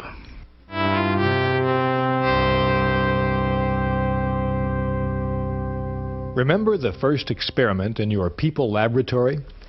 We suggested that you pick 2 successful people and 2 unsuccessful people and see how the attributes that David Schwartz describes fit those individuals. Well, think about that experiment again and see how this model applies. People tend to fall into 2 general categories. Successful people are active. They take action, get things done, follow through on ideas and plans. Unsuccessful people tend to be more passive. They are don'ters. They postpone doing things until they can prove to themselves that they shouldn't do them or can't do them anyway. For purposes of this example, we'll call the active person Mr. A and the passive person Mr. P. Now let's examine some typical Mr. A and Mr. P behaviors. In countless ways, large and small, the differences between Mr. A and Mr. P show through. An employee at work does a particularly good job on a tough assignment, and Mr. A decides to write him a note to congratulate him on his achievement. As soon as he makes that decision, Mr. A sits down, writes the note, and has it delivered. Mr. P decides to write a note too, but he has some other things to do right now, so he doesn't get to it right away. And then he forgets for a day or two, and the note, in fact, never gets written. Mr. A, at the age of 45, decides he wants to go into a new line of work. He researches the field he's interested in, decides on a course of action by formulating a plan for success, and he follows through, step by step. In 2 years, he's on a new career course, and he's glad he made the change. Mr. P, at the same age, also gets the idea that he'd like to try something new. But he sits down and thinks it over, and decides that it's better not to rock the boat at his age, because if he failed, he'd be too old to make a comeback. Mr. A gets the things done that he wants to do, and as a byproduct, he gains confidence. He gets a feeling of inner security, self-reliance, and he also earns more income. Mr. P is afraid to act. He doesn't do the things that he wants to do. He limits his possibilities by convincing himself of the folly of action. As byproducts, he loses confidence in himself, becomes negative about life, and he lives in mediocrity.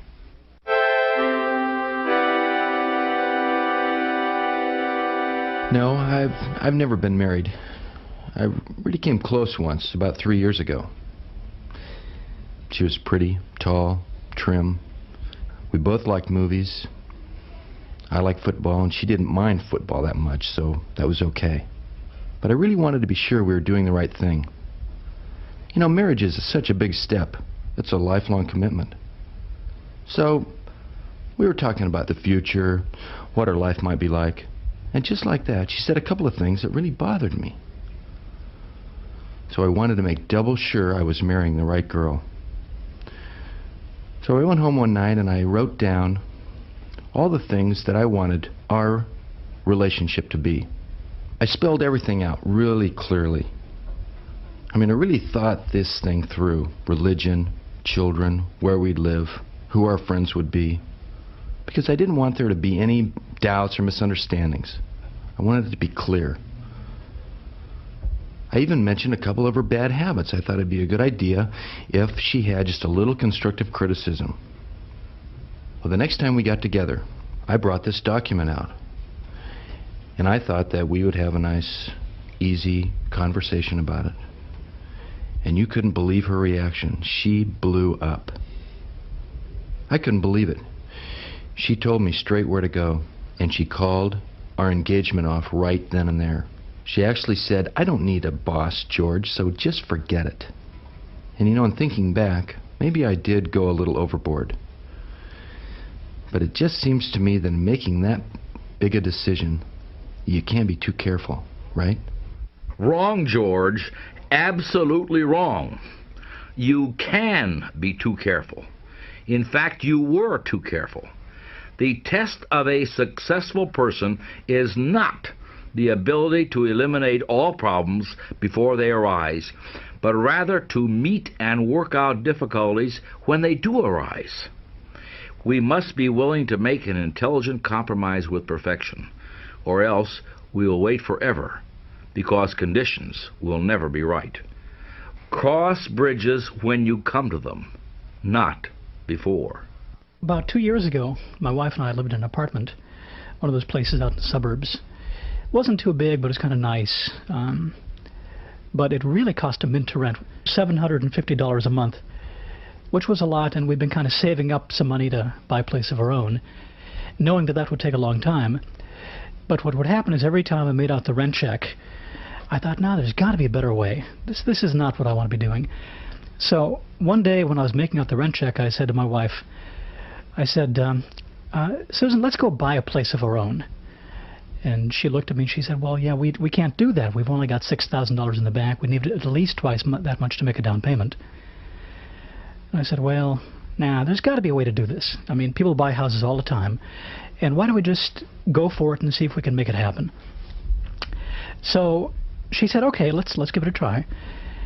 And we started to look for places. We looked for about a week or so, and came up with a nice place that we needed $15,000 to make a down payment for, which meant we needed to come up with another $9,000.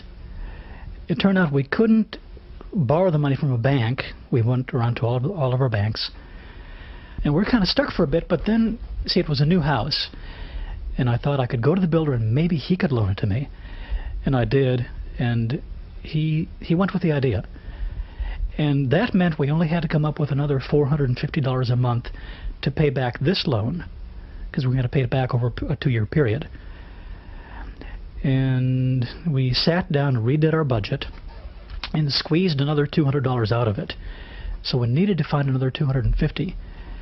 And then Susan had an idea. She said, well, wait a minute, I can maybe go talk to my boss, because he's advertising for another part-time person. And she did. She explained the situation. We needed another $250, and she knew he couldn't afford to give her a raise, but if she could do this other job, he would get a good employee, we could get the money, and everybody would be happy. Well, the guy was so surprised, he said, yeah, let's do it, let's go for it. So we did it. Everybody was happy. We're paying the house off now. We're living in a nice place. And I guess where there's a will, there is a way. Jim and Susan get A's for action on this one. They didn't let obstacles stand in their way, and they didn't wait for things to be just right before they acted. They decided they wanted something, and they went for it. The resolution to take action ignited their minds to think of ways to accomplish their goals. On top of that, they both gained tremendously in new confidence. It'll be much easier for both of them to take action in future situations. Both of these examples point up the benefits of action. You give your ideas value by acting on them. Again, regardless of how good an idea is, it is useless until you act on it.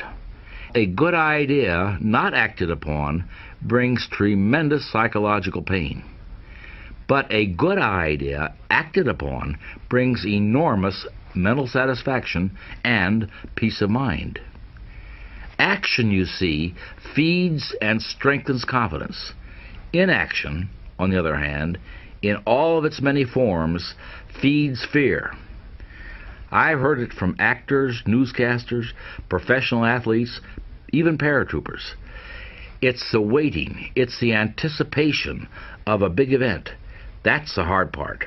Once the action starts, nervousness and fear dissipate. But the longer the action is postponed, the greater the tension and fear become.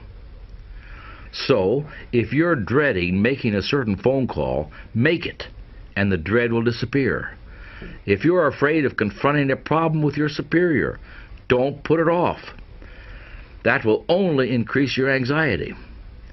Discuss it, act on it, and discover how those worries are conquered. Make this a resolution. Build your confidence and destroy your fear through positive action.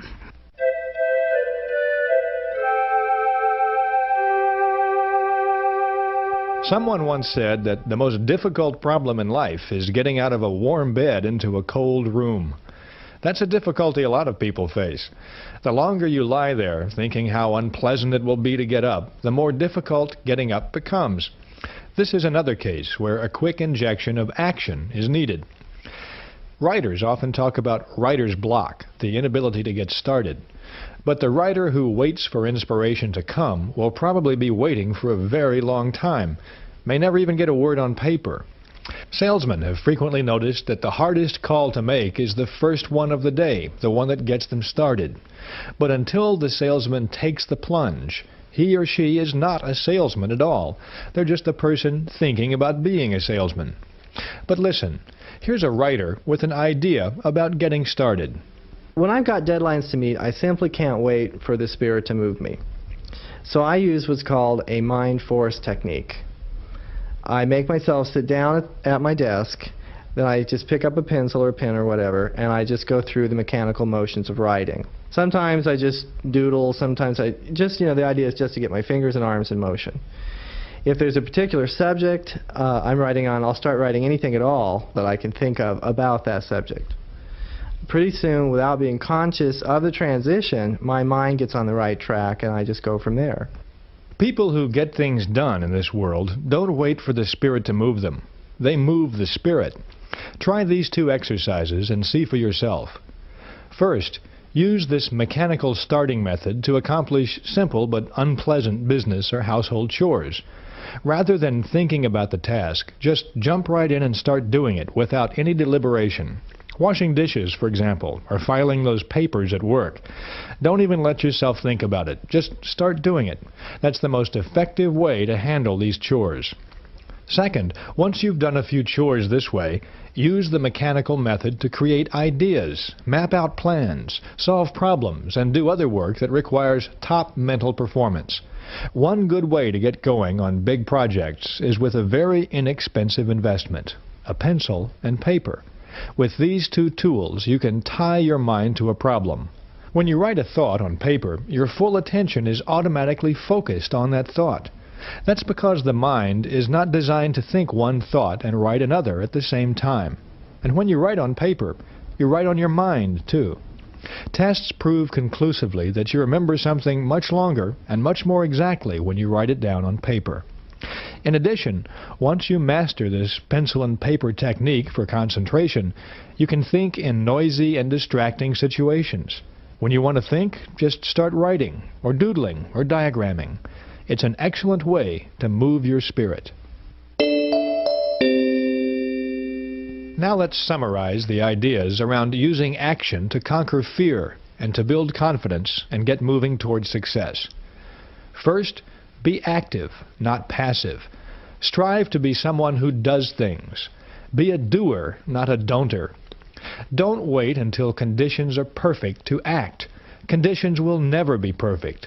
Expect future obstacles and difficulties, and solve them as they arise. Remember that ideas alone won't bring success. It's important to dream, but your ideas have value only when you act on them. Use action to cure fear and gain confidence. Do what you fear doing, and the fear of doing it disappears. Try it and see. Don't waste time getting ready to act. If you have trouble getting started, use the mechanical method to move your spirit. Don't wait for the spirit to move you.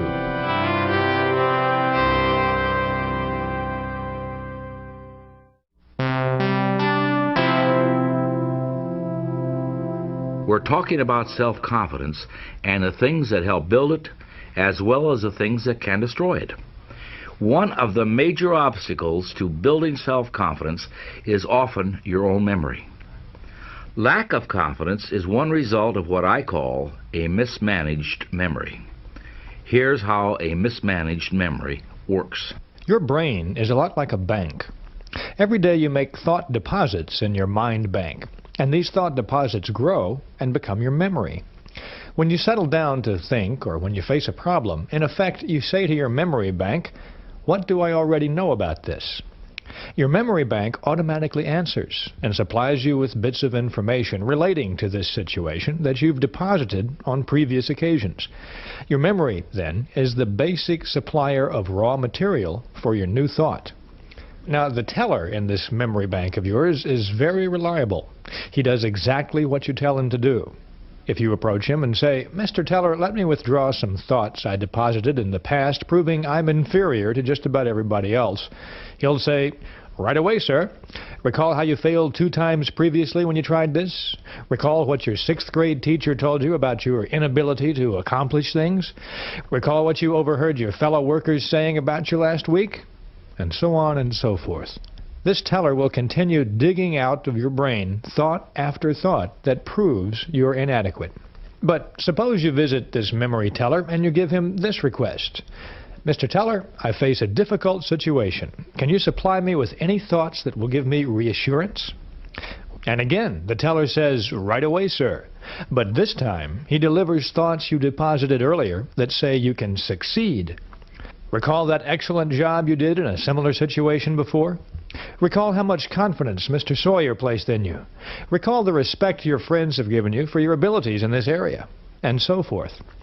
Your teller lets you withdraw the thought deposits that you want to withdraw. After all, it's your bank. So there are two specific things you can do to build confidence through efficient management of your memory bank. First, deposit only positive thoughts in your memory bank. After all, everyone faces plenty of unpleasant, embarrassing, and discouraging situations. But unsuccessful and successful people deal with these situations in opposite ways. Unsuccessful people dwell on them and make them prominent in their memory. They don't take their minds away from them.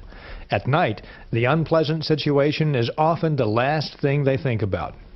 Successful people, on the other hand, don't give these situations another thought. Once they've gotten through them, they don't put them in the forefront of their memories. Quite the contrary, successful people specialize in putting positive thoughts into their memory banks. Imagine what would happen to your car's engine if you scooped up a handful of dirt every morning and put it into the crankcase.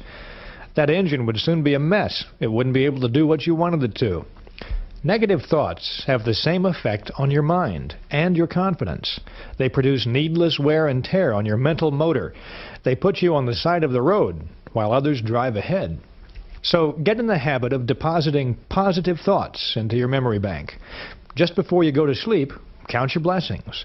Recall the many good things you can be thankful for. Your family, your friends, your health. Recall the good things you saw people do today and the good things you heard them say. Recall your own personal victories and accomplishments, large and small. Go over the reasons why you're glad to be alive. The second thing you can do to build confidence through efficient management of your memory bank is to withdraw only positive thoughts from it.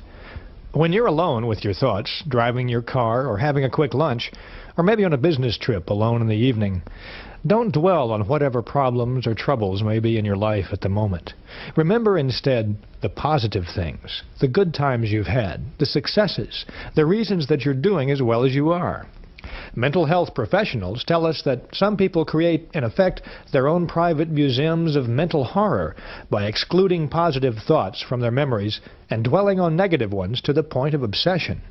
These are obviously extreme cases, but many of us tip the balance to the negative in our memory banks, and that can often impede our personal progress. And whether the psychological problem is big or little, the cure comes when you learn to quit drawing negatives from your memory bank and draw positives instead. Don't build mental monsters. Refuse to withdraw unpleasant thoughts from your memory bank. When you remember situations of any kind, concentrate on the good part of the experience. Forget the bad. If you find yourself thinking about the negative side, turn your mind to something else. Take a nap. Go for a bike ride. Work in the yard. You don't need negative thoughts. You can live much better on a pure diet of positive ones. The encouraging thing that you'll discover if you practice these attitudes is that your mind will cooperate with you. Your mind really doesn't want the negative thoughts. If you ignore them, your teller will eventually cancel them out of your memory bank. One of the most common mental monsters we build is our impression of other people and how we measure up to them. People often fear other people. Why is this? Why do so many people feel self-conscious around other people? And what can we do about it? Fear of other people is a big, big fear. But there is one way to conquer it. You can overcome that fear if you learn to put people into proper perspective. I remember when I was inducted into the Army back in 1942, I was a very shy, confused young man, and I thought that everybody was bigger than I was, stronger, smarter, in every way superior to me. And my experience in the induction center really taught me something different. I saw maybe 1,000 people come through there who were tall, skinny, smart, dumb. In any event, they were all just almost as confused as I was. In fact, in many cases, much more confused. So I started gaining a sense of worth about myself, realizing that the people that are my peers are just as confused and just as scared as I am about this world that we're entering into. So from then on, I have felt that I can take the measure of anybody. I'm just as good as they are. Now that makes sense, doesn't it? The other person is basically like you, so there's no reason why you should be afraid of him. Here are 2 ways to put other people into proper perspective and keep them there. To begin with, get a balanced view of other people. Keep these points in mind when dealing with people. The other person is important. Emphatically, they are important. Every human being is. But remember, you're important too, and you're just as important as the other person. So when you meet another person, make it a policy to think, we're 2 important people sitting down to discuss something of mutual interest and benefit.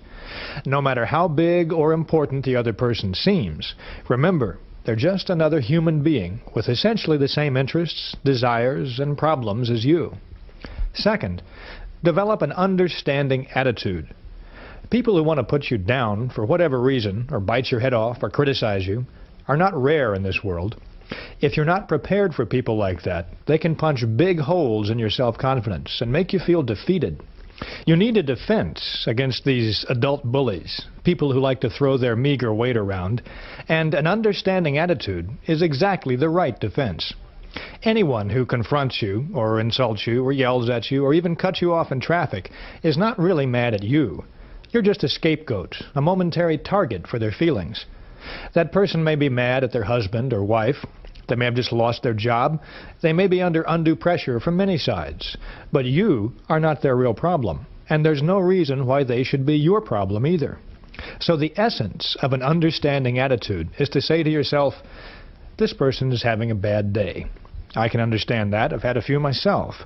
I'm just the person who's giving them a chance to get a little bit of it out of their system. They're probably a perfectly decent human being under all that rage. Try to hold on to that attitude, and don't get flustered or angered or cowed by someone else's effrontery. Hold your fire. The way to win in situations like this is to let the other person blow their stack, and then forget it.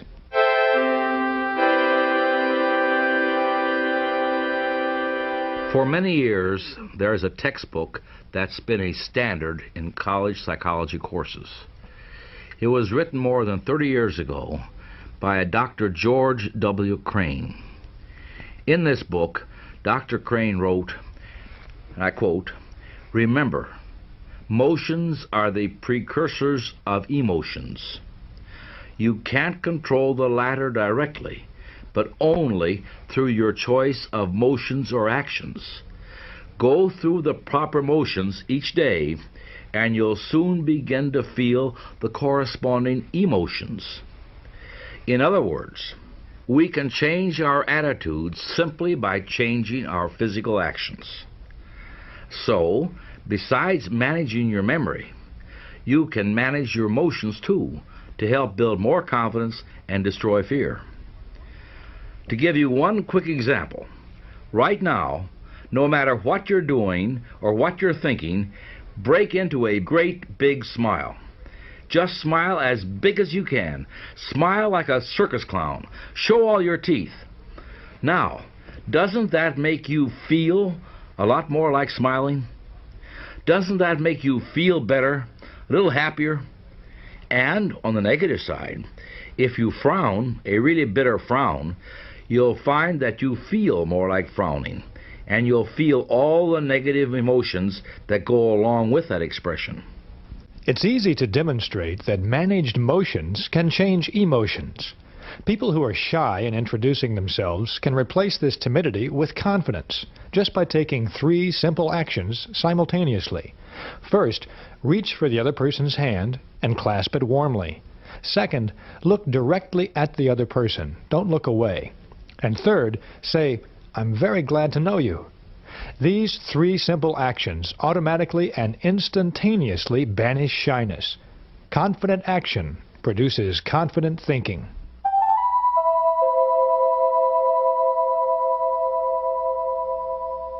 Here are some confidence-building exercises that are based on managed motions. Listen to these carefully. Once you have them committed to memory, make a conscious effort to practice them and build your confidence. Here they are. First, be a front seater. Maybe you've noticed in meetings and classrooms how the back seats tend to fill up first. Most people scramble to sit in the back rows so they won't be too conspicuous. The reason they're afraid to be conspicuous is that they lack self-confidence. Sitting up front builds confidence. Practice it. From now on, make it a rule to sit as close to the front as you can.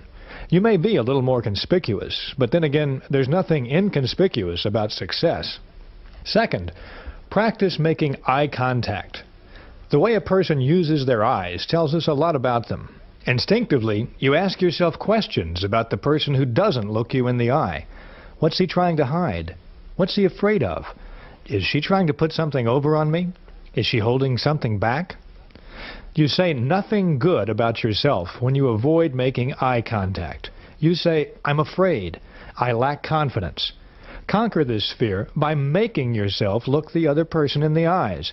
This tells the other person, I'm honest and above board. I believe in what I'm telling you. I'm not afraid. I'm confident. This not only gives you confidence, it wins you confidence too. It makes the other person feel good, reassured, and positive about you. Third on our list of managed motions, walk 25% faster. Psychologists link slovenly postures and sluggish walking to unpleasant, self-defeating attitudes. Conversely, a jaunty walk and a healthy posture are signs of a confident, successful person. Here's another experiment for your people laboratory. This is one you can conduct alone or with friends and family. Find a good vantage point from which to observe people, possibly your front porch, favorite restaurant, or maybe a park bench. Then take a good look at the people who walk by. Notice the way they walk, how they carry themselves, the expressions on their faces and in their bodies. Then notice the impression that you get from what you see. Do these people seem happy, unhappy, confident, afraid? Average people have a more or less average walk. Their pace is average, and they have a certain air about them that says, I really don't have all that much pride in myself.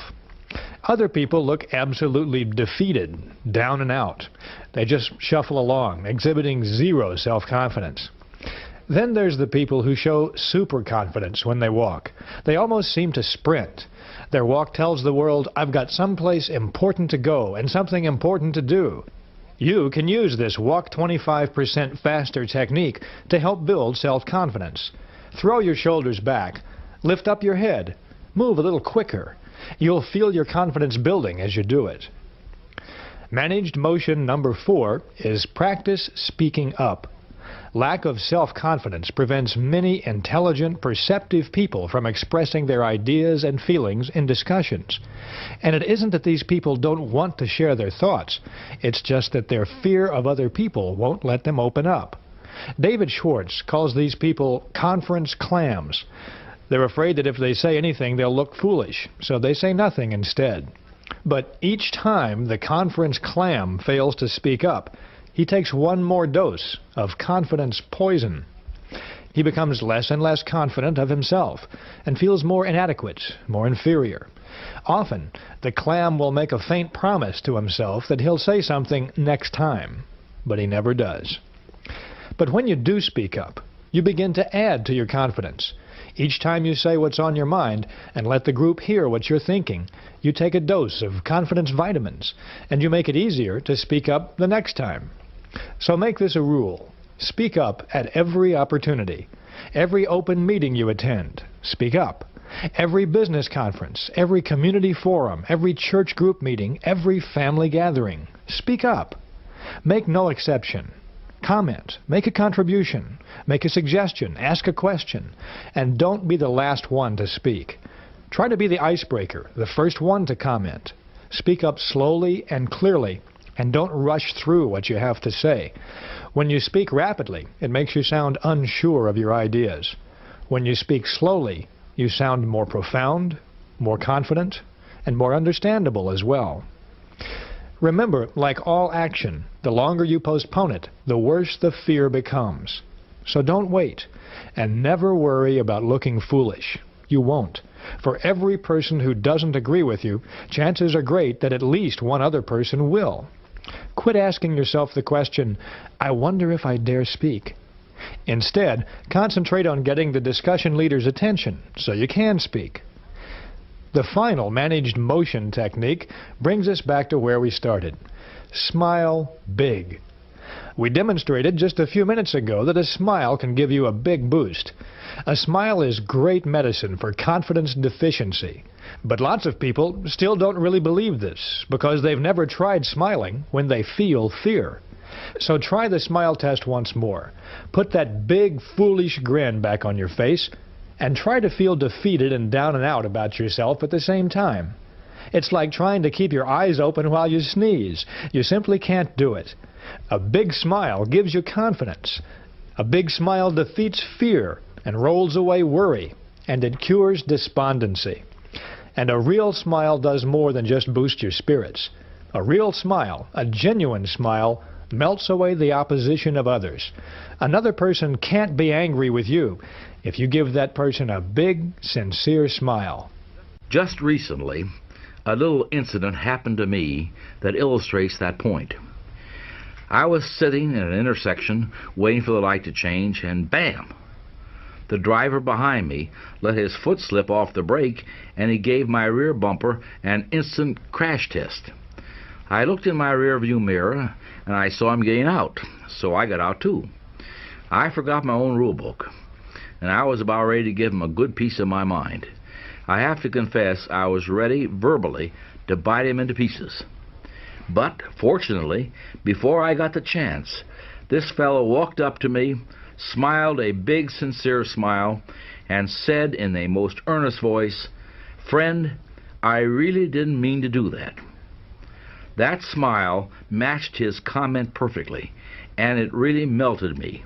I just mumbled something about, "Oh, that's okay, it happens all the time." With that smile and that sincere comment, he had turned my opposition into friendship. That brought the whole idea of managed motions home to me all over again. Smile big, and you feel like happy days are here again. But remember to really smile. Don't make it a half-hearted, wimpish grin. That kind of smile is not guaranteed. So smile until your teeth show. Now, you've probably heard someone say, or perhaps thought to yourself, "But when I'm angry or afraid, I don't feel like smiling." Well, of course you don't. No one does. The trick is to tell yourself forcefully, "I am going to smile," and then do it. And in the process, you automatically harness the power of smiling. Now let's sum up these latest confidence builders. First, make a supreme effort to put only positive thoughts in your memory bank. Don't let negative thoughts grow into mental monsters. Simply refuse to recall unpleasant events or situations. Remember to keep people in proper perspective. People are much more alike than they are different. So get a balanced view of other people. Develop an understanding attitude. Many people will bark, but very rarely will they bite. And finally, make everything you do say, "I'm confident, really confident." Practice the techniques of managed motions. Be a front seater. Make eye contact. Walk 25% faster. Speak up. And when you do, speak slowly and clearly. And finally, smile big.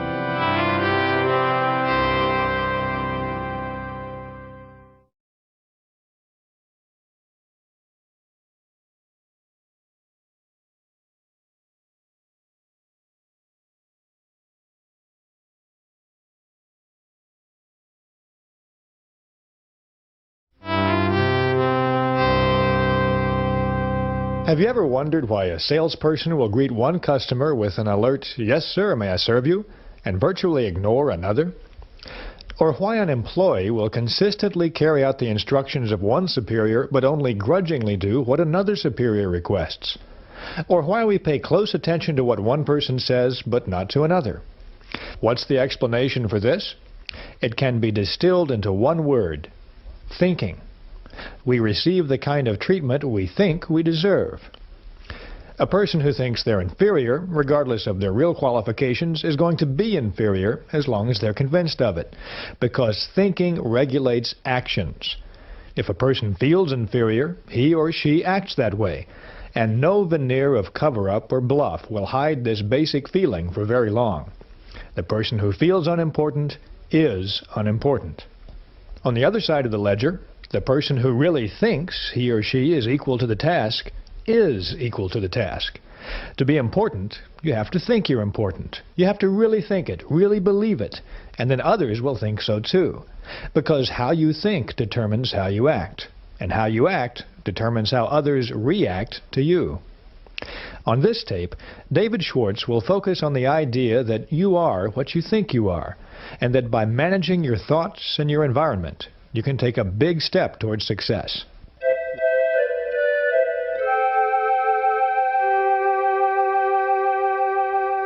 Like other aspects of your personal program for success, winning respect is basically very simple. People respect us in direct proportion to how much respect we have for ourselves. This principle is easy to test. Do you have much respect for a bum? Probably not. Why? Because the poor fellow doesn't respect himself. He's letting himself rot away from lack of self-respect. Now, self-respect shows through in everything we do. So let's focus our attention now on some of the specific ways we can increase self-respect and thereby earn more respect from others. The first rule to remember is this: appearance does talk. If you look important, it will help you think important. Be sure your appearance says positive things about you. Never leave home without feeling certain you look like the kind of person you want to be. Use clothing as a tool to lift your spirits and build your confidence. I once had a psychology professor who told us to always dress up for important examinations. Get a new tie or a new blouse. Have that suit pressed. Get a shoe shine. Look sharp, he would say. It'll help you think sharp. That professor knew what he was talking about. Your physical exterior has a direct effect on your mental interior. And your appearance not only talks to you, it also talks to other people. It helps determine the ways other people size you up. It plays a very big part in first impressions, which are so very important in the business world. In theory, it's nice to think that people should look at a person's intellect and character, not at their clothes. But don't be misled. People do evaluate you on the basis of your appearance. And it's easy to see how those first impressions work. Start watching who is shown the most respect and courtesy in restaurants, buses, subways, in crowded airports, in stores, at work. People invariably look at another person, make a quick and often subconscious appraisal, and then treat them accordingly. If you're well-dressed and well-groomed, your appearance says, here is an important person, intelligent, prosperous, and dependable. This person can be looked up to, admired, and trusted. This person respects himself, so I respect him too. On the other hand, a shabby appearance says just the opposite. It says, here is a person who isn't doing very well. He's careless, inefficient, and therefore unimportant. He deserves no special attention or consideration.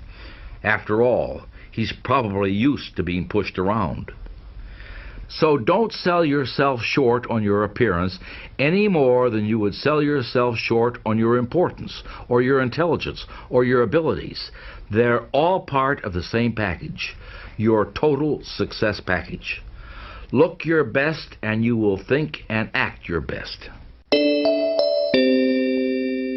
The second success rule under the heading "You are what you think you are" is to think your work is important. There's a classic story told about the job attitudes of 3 bricklayers. They were asked, "What are you doing?" And the first bricklayer said, "I'm laying brick." The second bricklayer said, "I'm making $18 an hour." And the third bricklayer said, "Me? I'm building the world's greatest cathedral."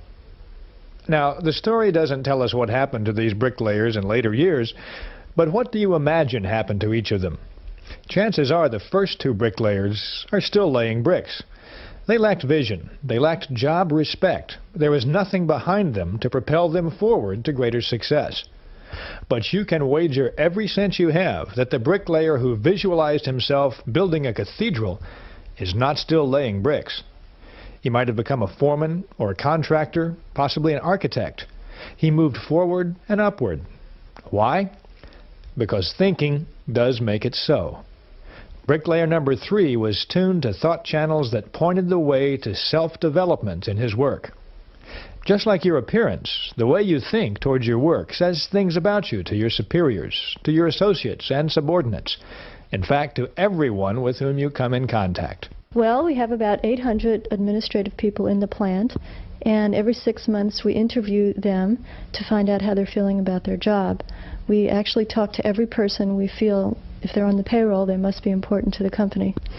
We make sure that the questions we ask each person are open-ended, which will give them an opportunity to talk to us about anything that's on their minds.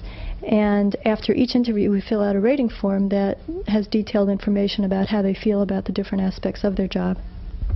What we found from these interviews is that the group of people that work for us tend to fall into 2 categories, which we can call Group A or B. The Group B person has a resigned attitude towards their job.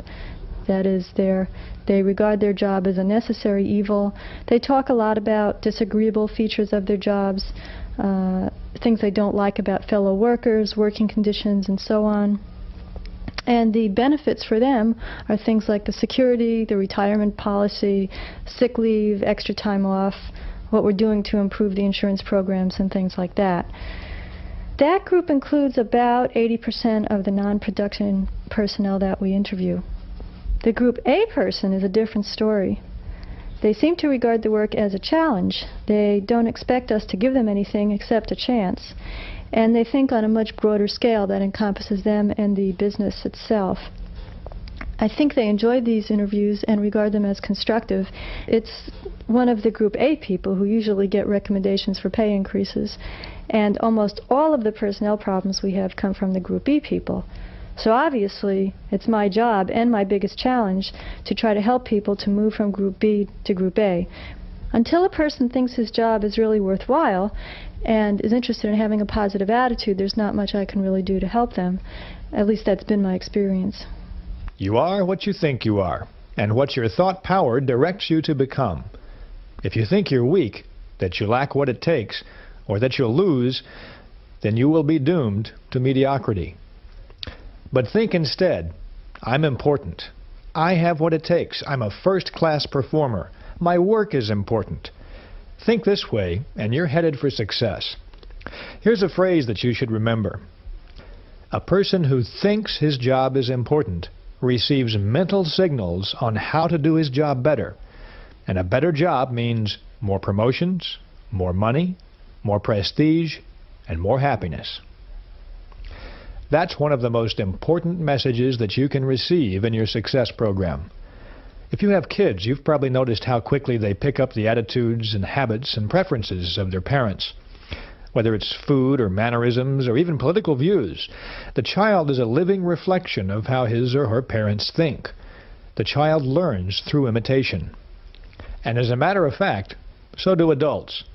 People continue to imitate others throughout their lives. They seek out role models. They imitate their leaders and supervisors and the people they admire and respect. Their thoughts and actions are influenced by these people. At work, notice when the boss or a supervisor is in a good mood, and then see how that mood is reflected by his or her employees. Conversely, when the boss is nervous or tense or worried, see if the employees don't take on similar attitudes. The point is this: the way we think towards our job determines how our subordinates think towards their jobs. It's very important to remember this.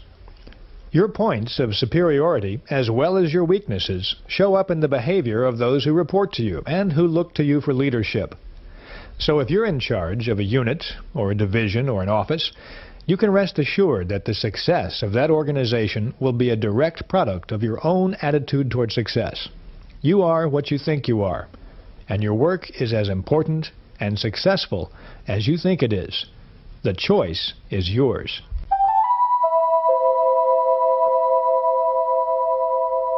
I'd like you to think back once more to that first ongoing people experiment.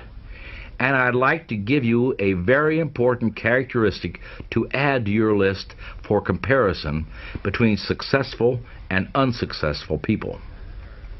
That characteristic is enthusiasm, which literally means the Spirit of God within. Ever notice how an enthusiastic salesperson gets you more excited about the merchandise? Or have you observed how an enthusiastic minister or other speaker has a wide-awake, alert, enthusiastic audience? If you have enthusiasm, those around you will have it too. But how do you go about developing enthusiasm? The basic step is simple. Think enthusiastically.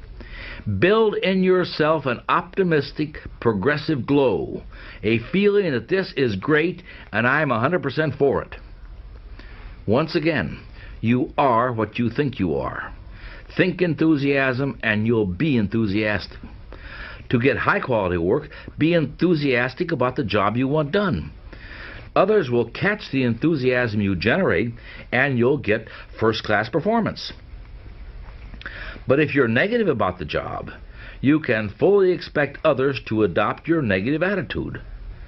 Think back to the list of the big thinkers' approach to job situations versus the little thinkers' approach. Remember the expense account example? If you cheat on your expense accounts and hold the attitude that's okay to rip off the company in little ways, then what can you expect your support personnel to do?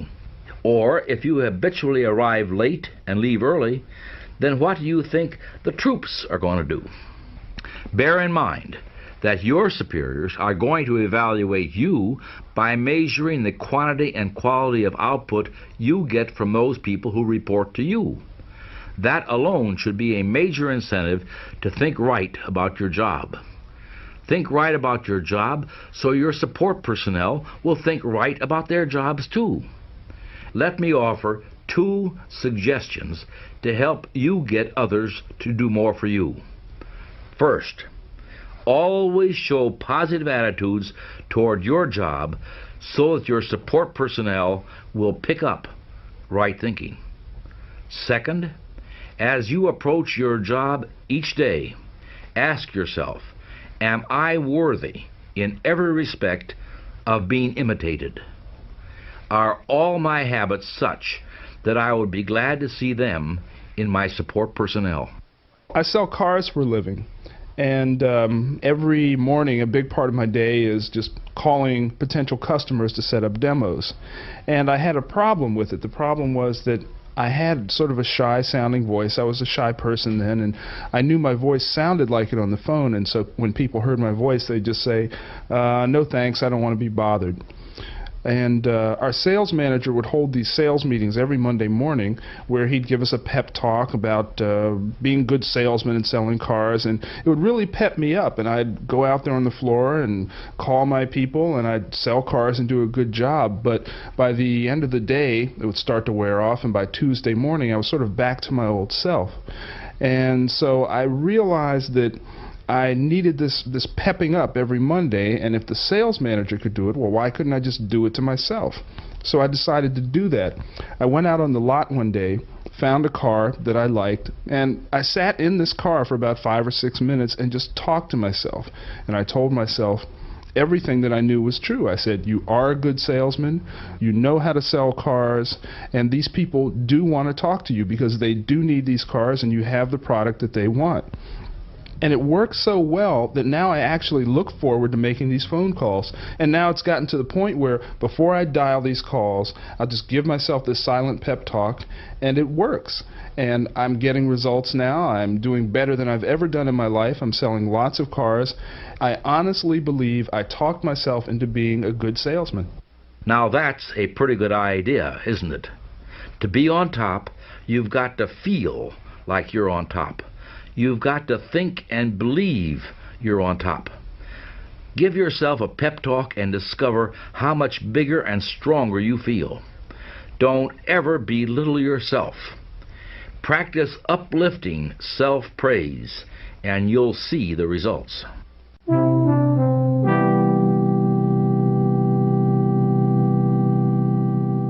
Consider for a moment the commercials and advertisements that you see every day. Products are sold and resold 1,000 times. Maybe the best-known symbol in the world is the Coca-Cola logo. You see it virtually everywhere. The people who make Coca-Cola are continually reselling you on their product in every way they can think of. They do this for a very simple reason. If they didn't, you might very well forget about Coca-Cola, and their sales would drop. Obviously, the Coca-Cola company isn't about to let this happen. But every day, you see people who are clearly no longer sold on themselves.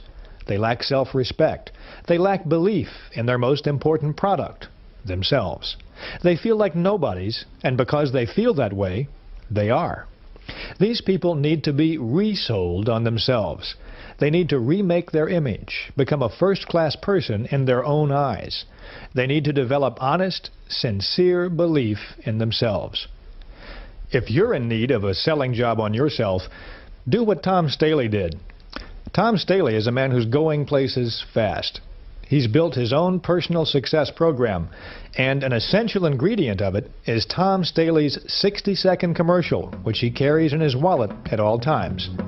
Tom Staley's commercial goes like this. Meet Tom Staley, a man with a plan. Tom Staley thinks big. He believes big. His ideas are first class, and he won't settle for anything less. From the clothes he wears to the way he cares, Tom Staley is #1. Tom Staley means drive, enthusiasm, progress. Tom Staley's on top, and he's headed even higher. He's headed for success, and nothing can stand in his way. Being the best doesn't come easy, so Tom Staley works hard. The road to success takes many turns, but Tom Staley does not stop. Tom Staley believes in his goals, in his future, and in himself. Meet Tom Staley, the best, and getting better.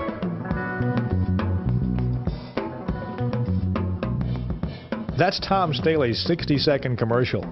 He credits this technique with helping him become a more successful and more dynamic person, and you can use it too. Here's how to build your own sell yourself to yourself commercial. First, select your assets, your points of superiority. Ask yourself, what are my best qualities? And don't be shy in describing yourself. Next, put these points down on paper in your own words. Write your commercial to you. You can reread Tom Staley's commercial. It's in your booklet. And notice how he talks to Tom, to himself. So talk to yourself and be very direct. Don't think of anyone but you as you write your commercial. Then practice your commercial out loud, in private, at least once a day. It helps to do it in front of a mirror. Put your body into it. Repeat your commercial forcefully and with determination. If you want to, you can even put music behind it. Get yourself warmed up. Feel your body come alive. Make your blood travel faster. Read your commercial silently several times a day. Read it before you tackle anything that demands courage. Read it every time you feel let down. Keep your commercial handy all the time, and use it. Now, a lot of people may laugh at this technique. That's because they refuse to believe that success really does come from managed thinking. But please understand, that is the judgment of average people. You're not average. If you have any doubt about the soundness of this commercial technique, just ask the most successful person you know what he or she thinks about it, and then start selling yourself to yourself. You're the most important customer you'll ever have.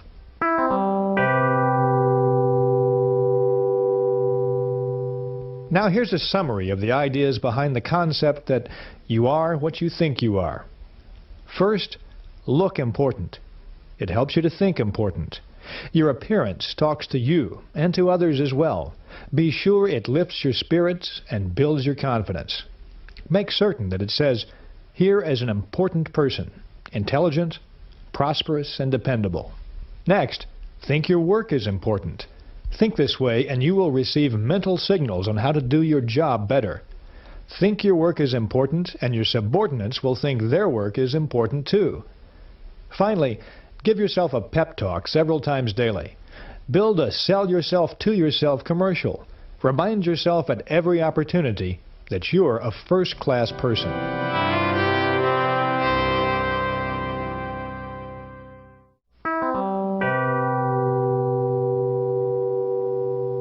Your mind is an amazing mechanism. When your mind works one way, it can carry you forward to outstanding success. But the same mind, operating in a different way, can produce a total failure. The mind is the most delicate, most sensitive instrument in all creation. Let's look now and see what makes the mind think the way it does. Millions and millions of people are diet conscious. More than ever before, we're a calorie counting and cholesterol counting nation. We spend billions of dollars every year on vitamins, special foods, diet supplements. And we all know why. Through nutritional research, we've learned that the body reflects the diet the body is fed. You are what you eat. So the saying goes. Physical stamina, resistance to disease, even how long we live, are all closely related to what we eat. By the same token, the mind reflects what the mind is fed. Mind food, of course, doesn't come in packages, and you can't buy it at the store. Mind food is your environment, all the countless things which influence your conscious and subconscious thought. The kind of mind food we consume determines our habits, attitudes, and our personality. Think of all the things we pick up from other people, all the little mannerisms, the way we walk or hold a coffee cup, our speech patterns, our preferences for music, literature, entertainment, clothing. These all stem in very large part from our environment. And, much more importantly, the size of your thinking, your goals, your attitudes, your sense of yourself is formed largely by your environment. It is true that prolonged association with negative people makes us think negatively. Close contact with petty people develops petty habits in us. Now, on the bright side, companionship with people with big ideas raises the level of our thinking. Close contact with ambitious people tends to give us ambition. Furthermore, you will change over the months and years. This we know. But how you will change depends on your future environment. That is, the mind food you feed yourself. Through the choices and decisions you make, you can determine what your environment will be, what kind of food your mind is fed. Let's look now at what we can do to make your future environment pay off in both satisfaction and prosperity. The first step is to recondition yourself for success. The number one obstacle on the road to high-level success is the feeling that major accomplishments are beyond reach. This attitude stems from many, many suppressive forces that direct our thinking toward mediocre levels. To understand these suppressive forces, let's go back to the time we were children. As children, all of us set high goals. At a very young age, most of us wanted to conquer the unknown, be leaders, jet pilots, doctors, presidents, to do exciting and stimulating things, become famous and wealthy. In short, to be successful. And in our blessed ignorance, we saw our way clear to accomplishing these goals. But what happened? Long before we reached the age when we could begin to work toward our great objectives, a multitude of suppressive influences went to work. From all sides we heard it's foolish to be a dreamer, and that our ideas were impractical, naive, or foolish. We had to get our feet on the ground and our head out of the clouds.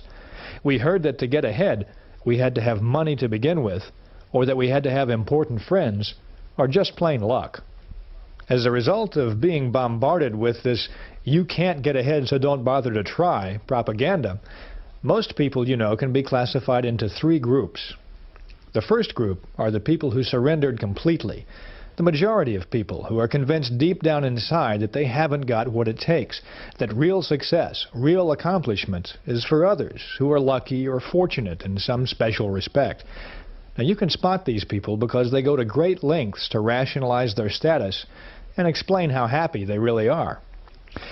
The second basic group are those who surrender partially. Now this is a much smaller group than the first one. This group enters adult life with a lot of hope for success. These people prepare themselves, they work hard, they plan. But after a decade or so, resistance begins to build up. Competition for top-level jobs looks pretty rugged, and this group decides that greater success just isn't worth the effort. They rationalize, we're earning more than the average, and we live better than the average. Why knock ourselves out? The third group is quite small, perhaps 2 or 3% of the population. This group never surrendered their dreams. They never did, and they still don't let pessimism dictate their limitations. They don't believe in surrendering to suppressive forces. Instead, these people live and breathe success. This group of people is the happiest because it accomplishes the most. These people become top salesmen, top executives, top leaders in their respective fields. These people find life stimulating, rewarding, worthwhile. These people look forward to each new day, each new encounter with other people as adventures to be lived fully. Now let's be honest. All of us would like to be in that third group, the one that finds continually greater success. But to get into and to stay in that group, we have to fight off the suppressive influences of our environment. To understand how people in the first two groups will unwittingly try to hold you back, try this experiment.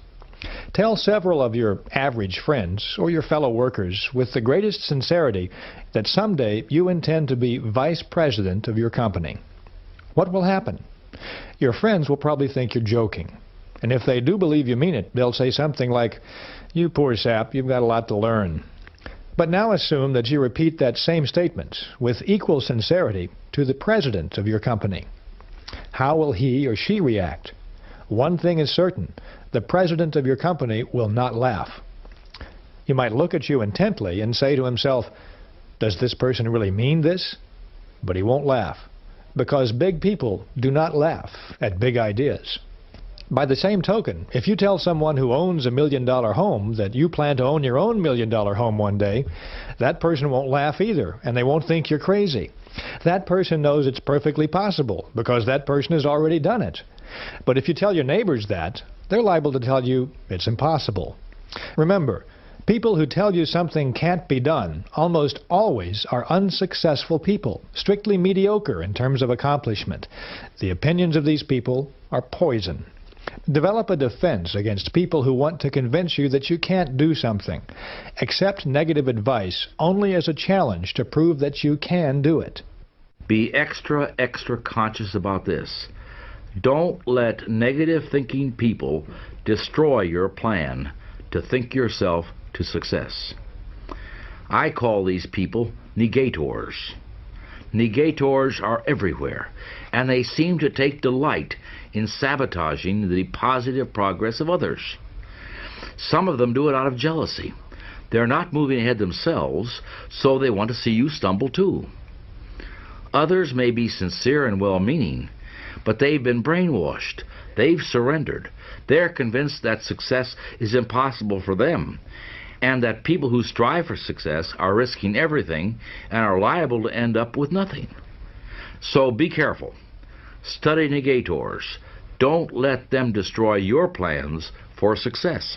I used to ride in this carpool, and it got to be such a drag because there was one guy there who talked every day back and forth about how bad things were at work and how his boss was a jerk and how it was just not fun to work at work. And I'm trying to be really pumped up about doing my job and really getting behind my job, but he just would always bring me down. So I'm up in the morning and I'm ready to go to work, and I'm really getting juiced up, and about the time I get to work, after hearing this guy, I'm like totally depressed. And I get home at night and I'm totally depressed because I know I got to face this guy tomorrow morning. So what I finally did was join a different carpool. I didn't know why I didn't think of that sooner. Now I feel wonderful about my job. I go to work every morning and I feel great. That young fellow changed his environment. Smart, wasn't he? Make no mistake about it. Your fellow workers are not all alike. Some work because they have to. Others are ambitious and work for advancement and success. Some people belittle everything the boss says or does. Others are much more objective and realize that they must be good followers before they can be good leaders. How we think is directly affected by the group we're in. So be sure you're in the group that's thinking ahead, thinking progressively, thinking success.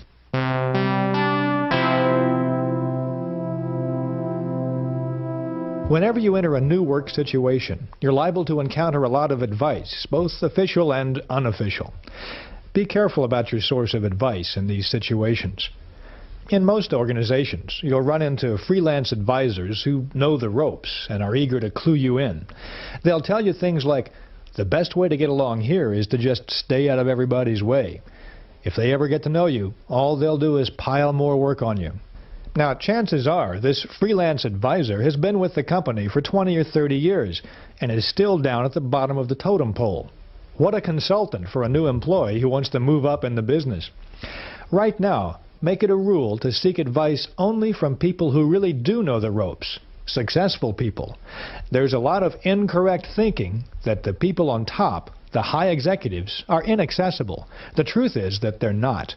As a rule, the more successful people are the most ready and able to help. Being president of this company makes me a pretty busy woman, I suppose. But my door is never closed. I am always open to my employees. Counseling is one of my key functions. We give standardized training to anybody who wants it, but we also give specialized training, or tutoring if you want to call it that, to anybody who asks for it or needs that. Anybody who displays curiosity or real desire to learn more about their job and other people's jobs within this company are the people that I really value. Those are the great employees, and I'll really go to the extreme to give them the tutoring or counseling that they need. And obviously I can't spend or waste my time giving advice to people who don't want it. Go first class when you have questions. Seeking advice from a failure is like consulting a quack on how to cure cancer. If you want answers, ask the person who knows.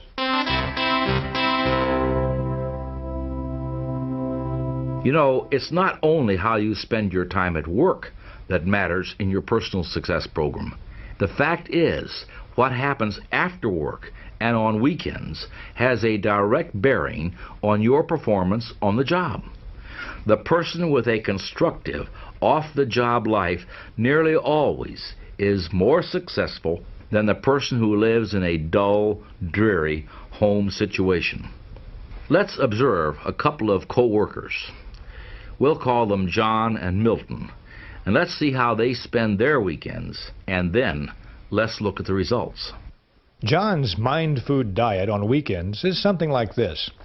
Usually one evening is spent with friends, and another evening is spent in an activity with his family, like a movie or a play, or possibly a civic or community project. John spends Saturday mornings working with the neighborhood cleanup committee.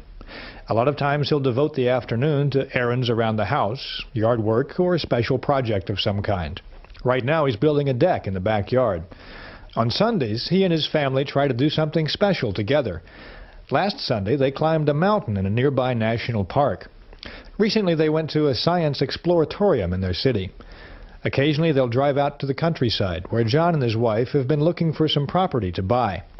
Sunday evenings are often spent at home, reading, or playing family games, or catching up on the news. In general, John's weekends are fully planned. John gets plenty of exercise, plenty of variety, and plenty of refreshing mind food. Milton's psychological diet is pretty bland. He's usually tired on Friday, so he goes home and asks his wife, "Want to do anything tonight?" But the plan usually dies there.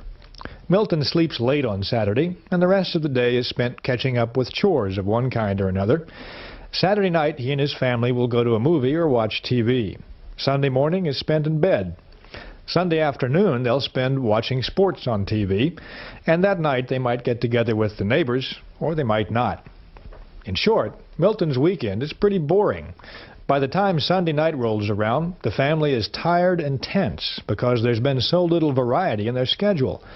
There's no big dramatic fights, but there's plenty of petty psychological warfare. So what's the net result of these two home environments on John and on Milton? Over a period of a week or even a month, there's probably not much perceptible effect at work. But as the months add up, the effect is tremendous.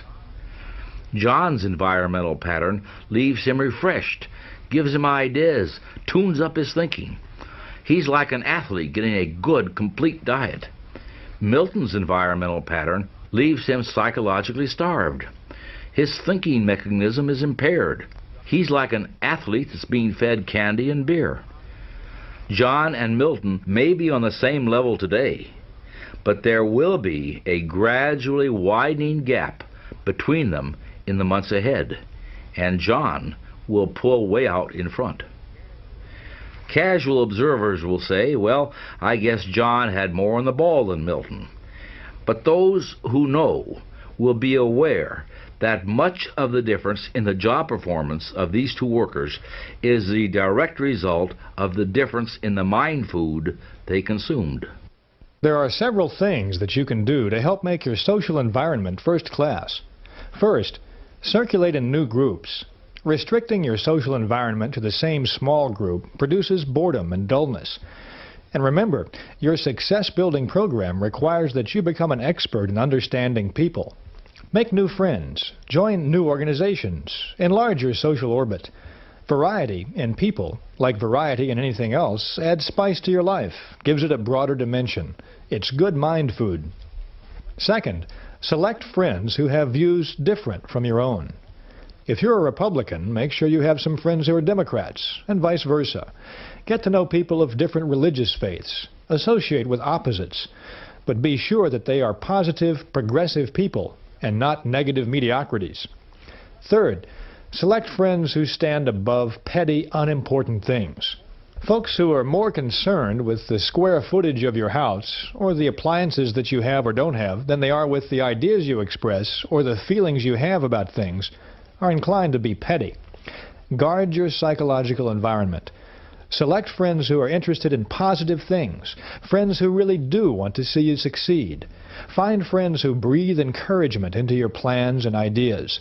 If you don't, if you select petty thinkers as your close friends, you'll gradually develop into a petty thinker yourself. We're a poison-conscious nation, at least with regard to body poison. We're on the lookout for environmental contaminants and chemicals in our foods. We've got laws to protect the public against poisons. Packages are labeled, keep out of the reach of children. But there's another kind of poison that's perhaps even more insidious than the environmental kind. It's thought poison, commonly called gossip. Thought poison affects the mind, not the body, and the person being poisoned often doesn't know it. But thought poison has very big results. It reduces the size of our thinking by forcing us to concentrate on petty, unimportant things. It warps and twists our thinking about people because it's based on a distortion of facts. And it creates guilt feelings in us that show through when we meet the people we've been gossiping about. Thought poison is 0% right thinking and 100% wrong thinking. It's perfectly natural to talk about people. Everybody does. People are the most fascinating things there are to talk about, not to mention to talk to. And not all conversation is gossip. Bull sessions, shop talk, and just batting the breeze are very necessary and helpful at times. But keep it on the positive side. You're doing yourself and others damage when you poison your thoughts with gossip. Ask yourself these questions. Do I spread rumors about other people? Do I always have good things to say about others? Do I like to hear reports of a scandal? Do I judge others only on the basis of facts? Do I encourage others to bring their rumors to me? Do I precede my conversations with, "Don't tell anybody"? Do I keep confidential information confidential? Do I feel guilty about what I say concerning other people? After you've answered these questions, meditate on this thought for just a moment. Taking an axe and chopping up your neighbor's furniture won't make your furniture look one bit better.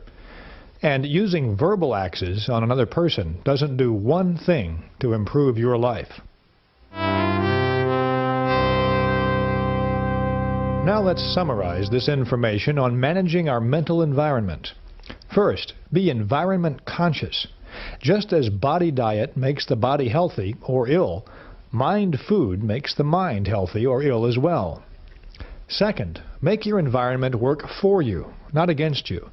Don't let suppressive forces, the negative, can't-do-it people, make you think defeat. Third, don't let small-thinking people hold you back. Jealous people want to see you stumble. Don't give them the satisfaction. Fourth, get your advice from successful people. Your future's important. Don't risk it with freelance advisors who are living failures. Fifth, get plenty of psychological sunshine. Circulate in new groups. Discover new and stimulating things to do. Finally, throw thought poison out of your environment. Avoid gossip. Talk about people, sure, but stay on the positive side.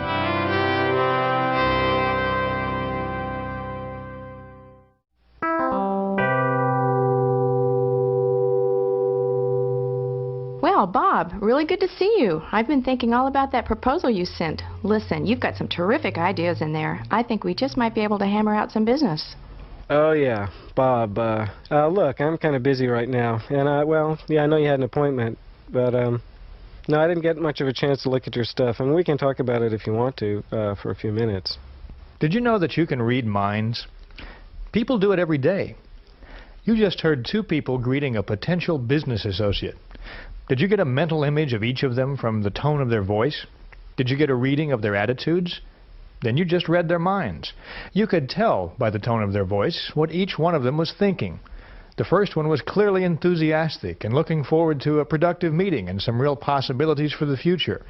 The second would just as soon be somewhere else. They seemed to regard the whole encounter with Bob as a big chore. We read minds automatically through attitude appraisal. Attitudes are mirrors of minds.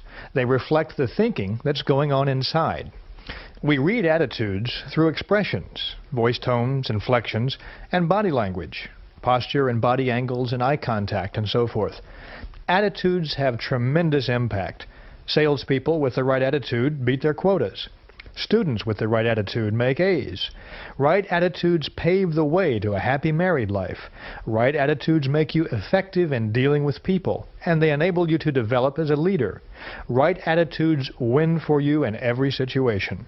So this program for personal success will now concentrate on growing some specific attitudes. David Schwartz is going to show you how to grow the attitude of I'm activated, how to grow the attitude of you are important, and how to grow the attitude of service first. Years ago, when I was in college, I took a class in American history. I remember the class well, not because I learned a lot about American history, but because, in an unusual way, I learned a basic principle of successful living. To activate others, you must first activate yourself. This history class was large, and it was held in a big auditorium. The professor was a middle-aged fellow who apparently had been teaching for a long time, but he was, nevertheless, pathetically dull. Rather than interpret history as a living, fascinating subject, he merely cited one dead, boring fact after another. It was a wonder to me how he managed to make such an interesting subject so terribly dull. But he did. You can imagine the effect of the professor's boredom on his students. Talking and sleeping got so out of hand, the professor had two assistants patrol the aisles just to break up conversations and wake up those who'd dozed off. Occasionally he would stop his lecture, shake a finger at the class, and say, "You better pay attention to what I've got to say. I'm warning you. You've got to stop this talking." This didn't have much effect on the class. But as I sat there and watched this farce unfold, I kept asking myself the question, why does everybody ignore what this man has to say? And the answer came to me. The students had no interest in what the professor was saying because the professor had no interest in it himself. He was bored with his work, and his boredom showed through. That was the real message the students got, not American history. To activate others, to get them to be enthusiastic, you must first be enthusiastic and activated yourself. Over the years, I've tested this principle in hundreds of different situations, and it always holds true. A person who lacks enthusiasm never develops it in others. But a person who is enthusiastic soon has enthusiastic followers. The enthusiastic salesperson need never worry about unenthusiastic buyers. The enthusiastic teacher will seldom have unenthusiastic students. And the enthusiastic supervisor will have highly motivated, enthusiastic employees. In any endeavor, results come in proportion to the enthusiasm applied. Here's a procedure to help you develop the power of enthusiasm. First, learn to dig deeper. Here's another experiment for your people laboratory. Think of two things in which you have little or no interest, maybe ice hockey or possibly opera. Now ask yourself, how much do I really know about these things? The odds are about 100 to 1 that your answer is not much. That exercise supplies one important key for building enthusiasm. To get enthusiastic about something, learn more about it. To show some of my students how enthusiasm can be developed through the dig deeper technique, I sometimes use greenhouses as an example.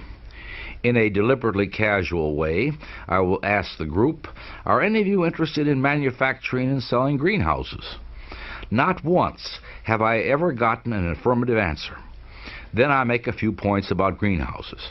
I point out that if hundreds of thousands of families can afford swimming pools, millions more could afford greenhouses because they're relatively inexpensive.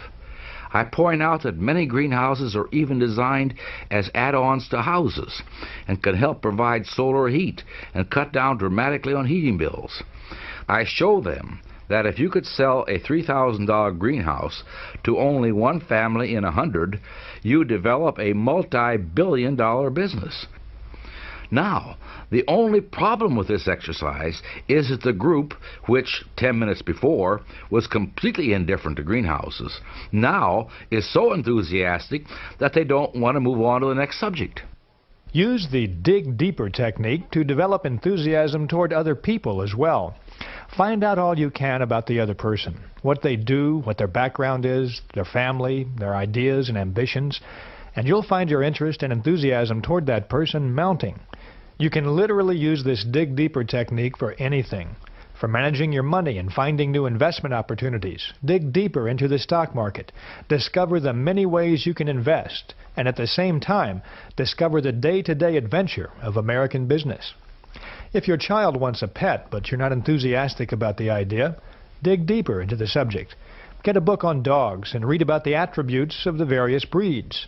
Familiarize yourself with training techniques. Demystify the subject, and you'll find yourself less resistant to it. Put this technique to work the next time you have something to do that you don't want to do. Put it to work the next time you find yourself bored with the subject at hand. Just dig deeper, and you'll dig up interest and enthusiasm.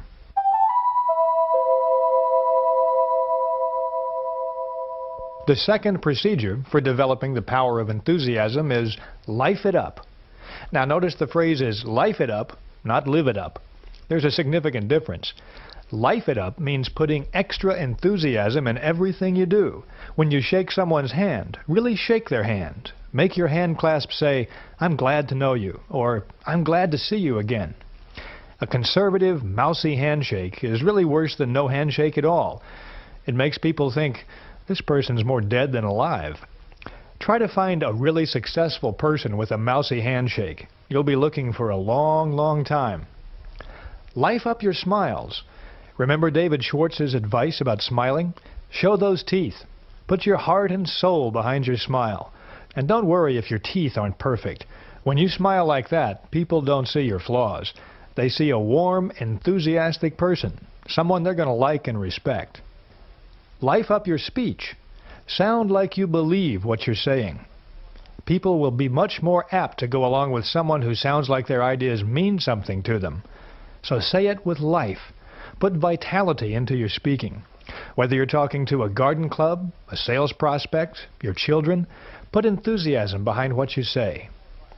When you put more life in your talk, in your habits, in your handshakes and smiles, you're simply putting more life in yourself. You can add some instant enthusiasm whenever you need to if you grow this attitude. So don't be afraid to life it up. Be sure everything you do and say tells people that person is alive, that person means what he or she says, that person is going somewhere. The next technique for growing the attitude of enthusiasm is to broadcast good news. You and I have been in many situations when someone will burst in and say, "Hey, I've got good news." Immediately, this person gets 100% of attention from everyone present. And good news does more than get everyone's attention. Good news pleases people. Good news develops enthusiasm. Good news even promotes good digestion. Just because there are more broadcasters of bad news than there are of good news, don't be misled. No one ever won a friend or sold a prospect or accomplished anything by broadcasting bad news. So transmit good news to your family. Tell them the good things that happened today. Bring home some sunlight every day. Transmit good news to the people you work with. Give them encouragement and compliment them at every opportunity. Tell them about the positive things the company is doing. Listen to their problems. Be helpful. Encourage people and win their support. Transmit enthusiasm. I have a salesman friend who is a real good news broadcaster. He calls in his customers every month and always makes it a rule to have some good news to pass along. He told me once, "Since I've been here last, big things have happened. 300,000 babies were born, and more babies mean more business for both of us." Good news gets results, so broadcast it. Broadcasting good news activates you, makes you feel better, and it makes other people feel better too.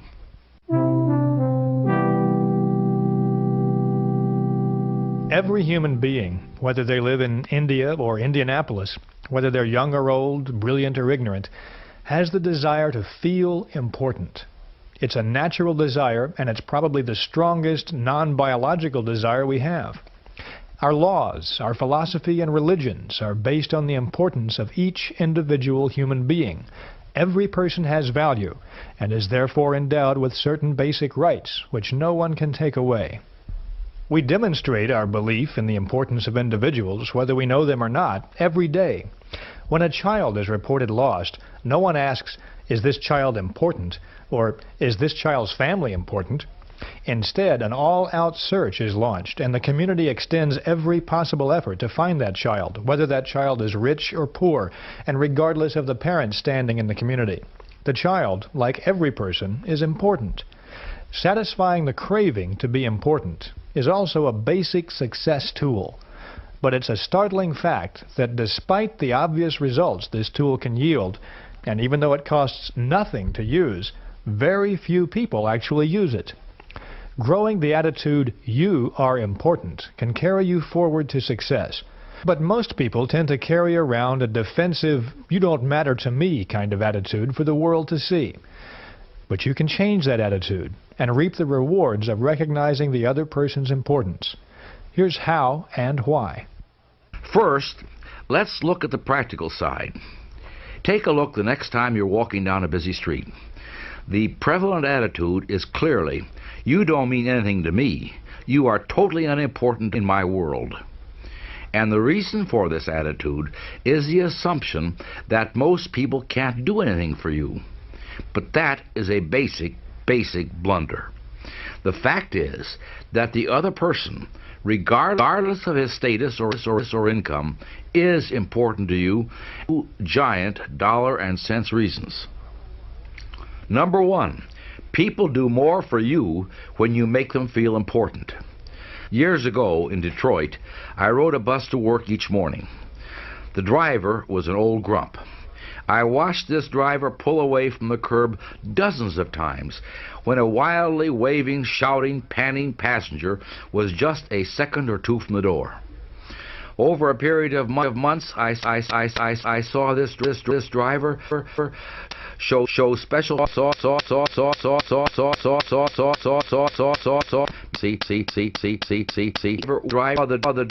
other driver wait for this, because that passenger went out of his way to make the driver feel important.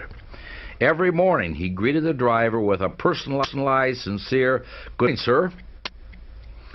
Sometimes he near the driver.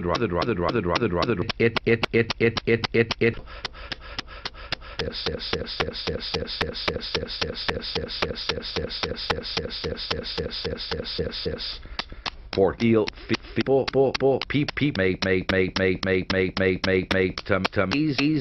pay sale makes people sing helping our why? Because that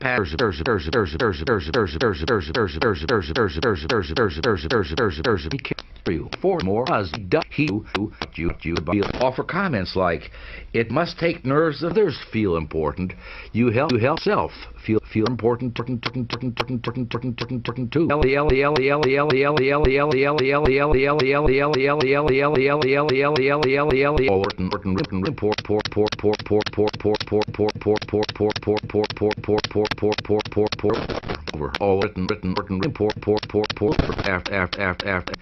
Money who live billions one of the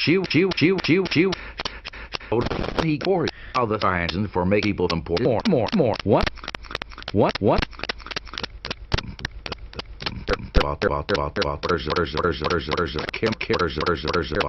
do more morning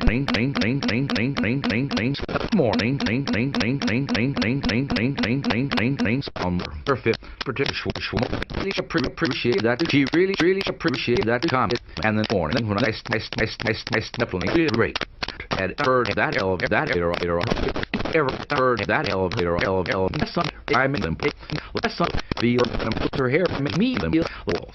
People feel walls. People to do mediocrity down.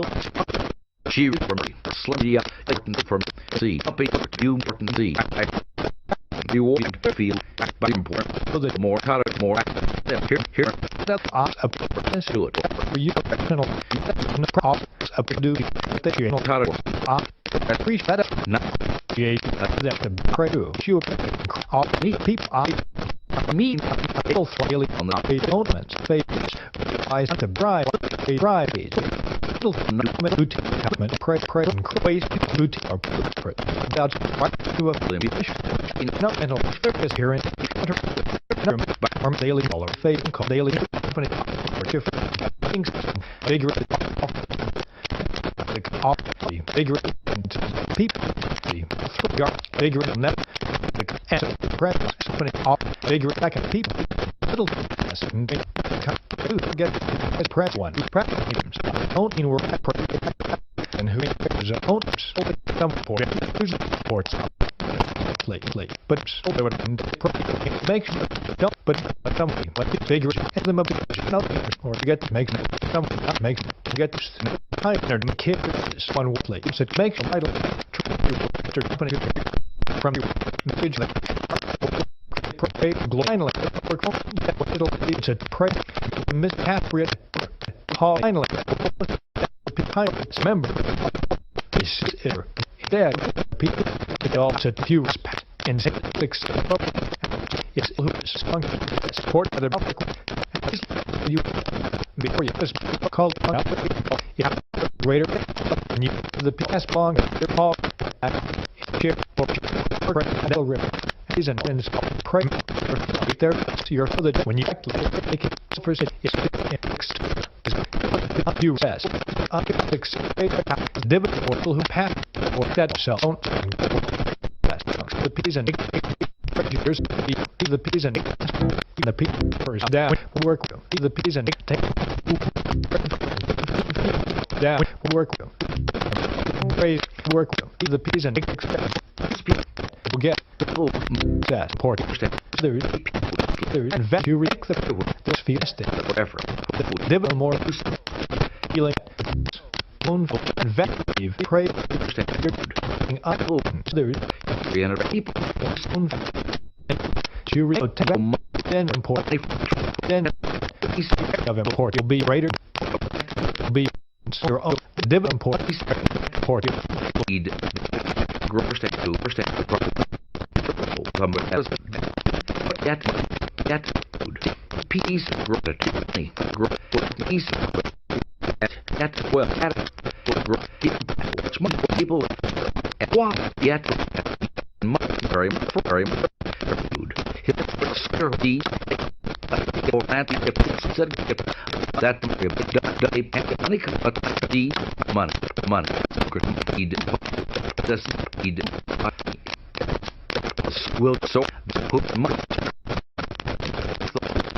to buy of buy money so it could well stock so that it must for but toss doesn't want to but if saucer take cost them from for service money why for time I to get simple stuck on to put out but fuck back along be straight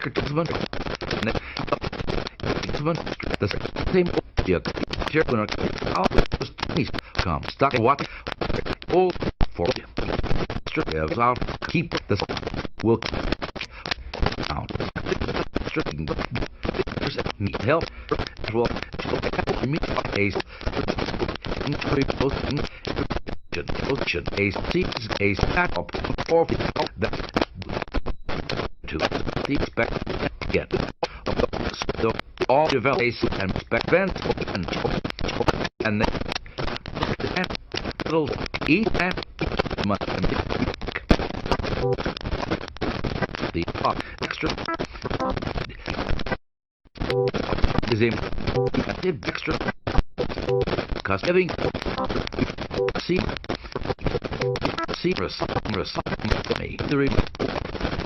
you will harvest the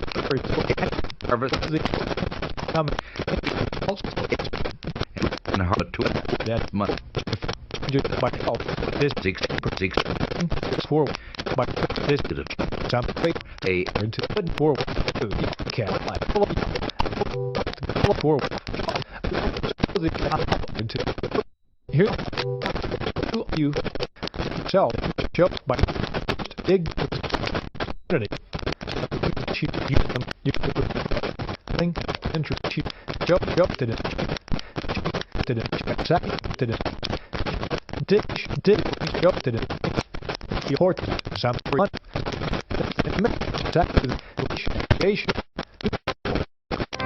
call and import people buy them call yeah fun set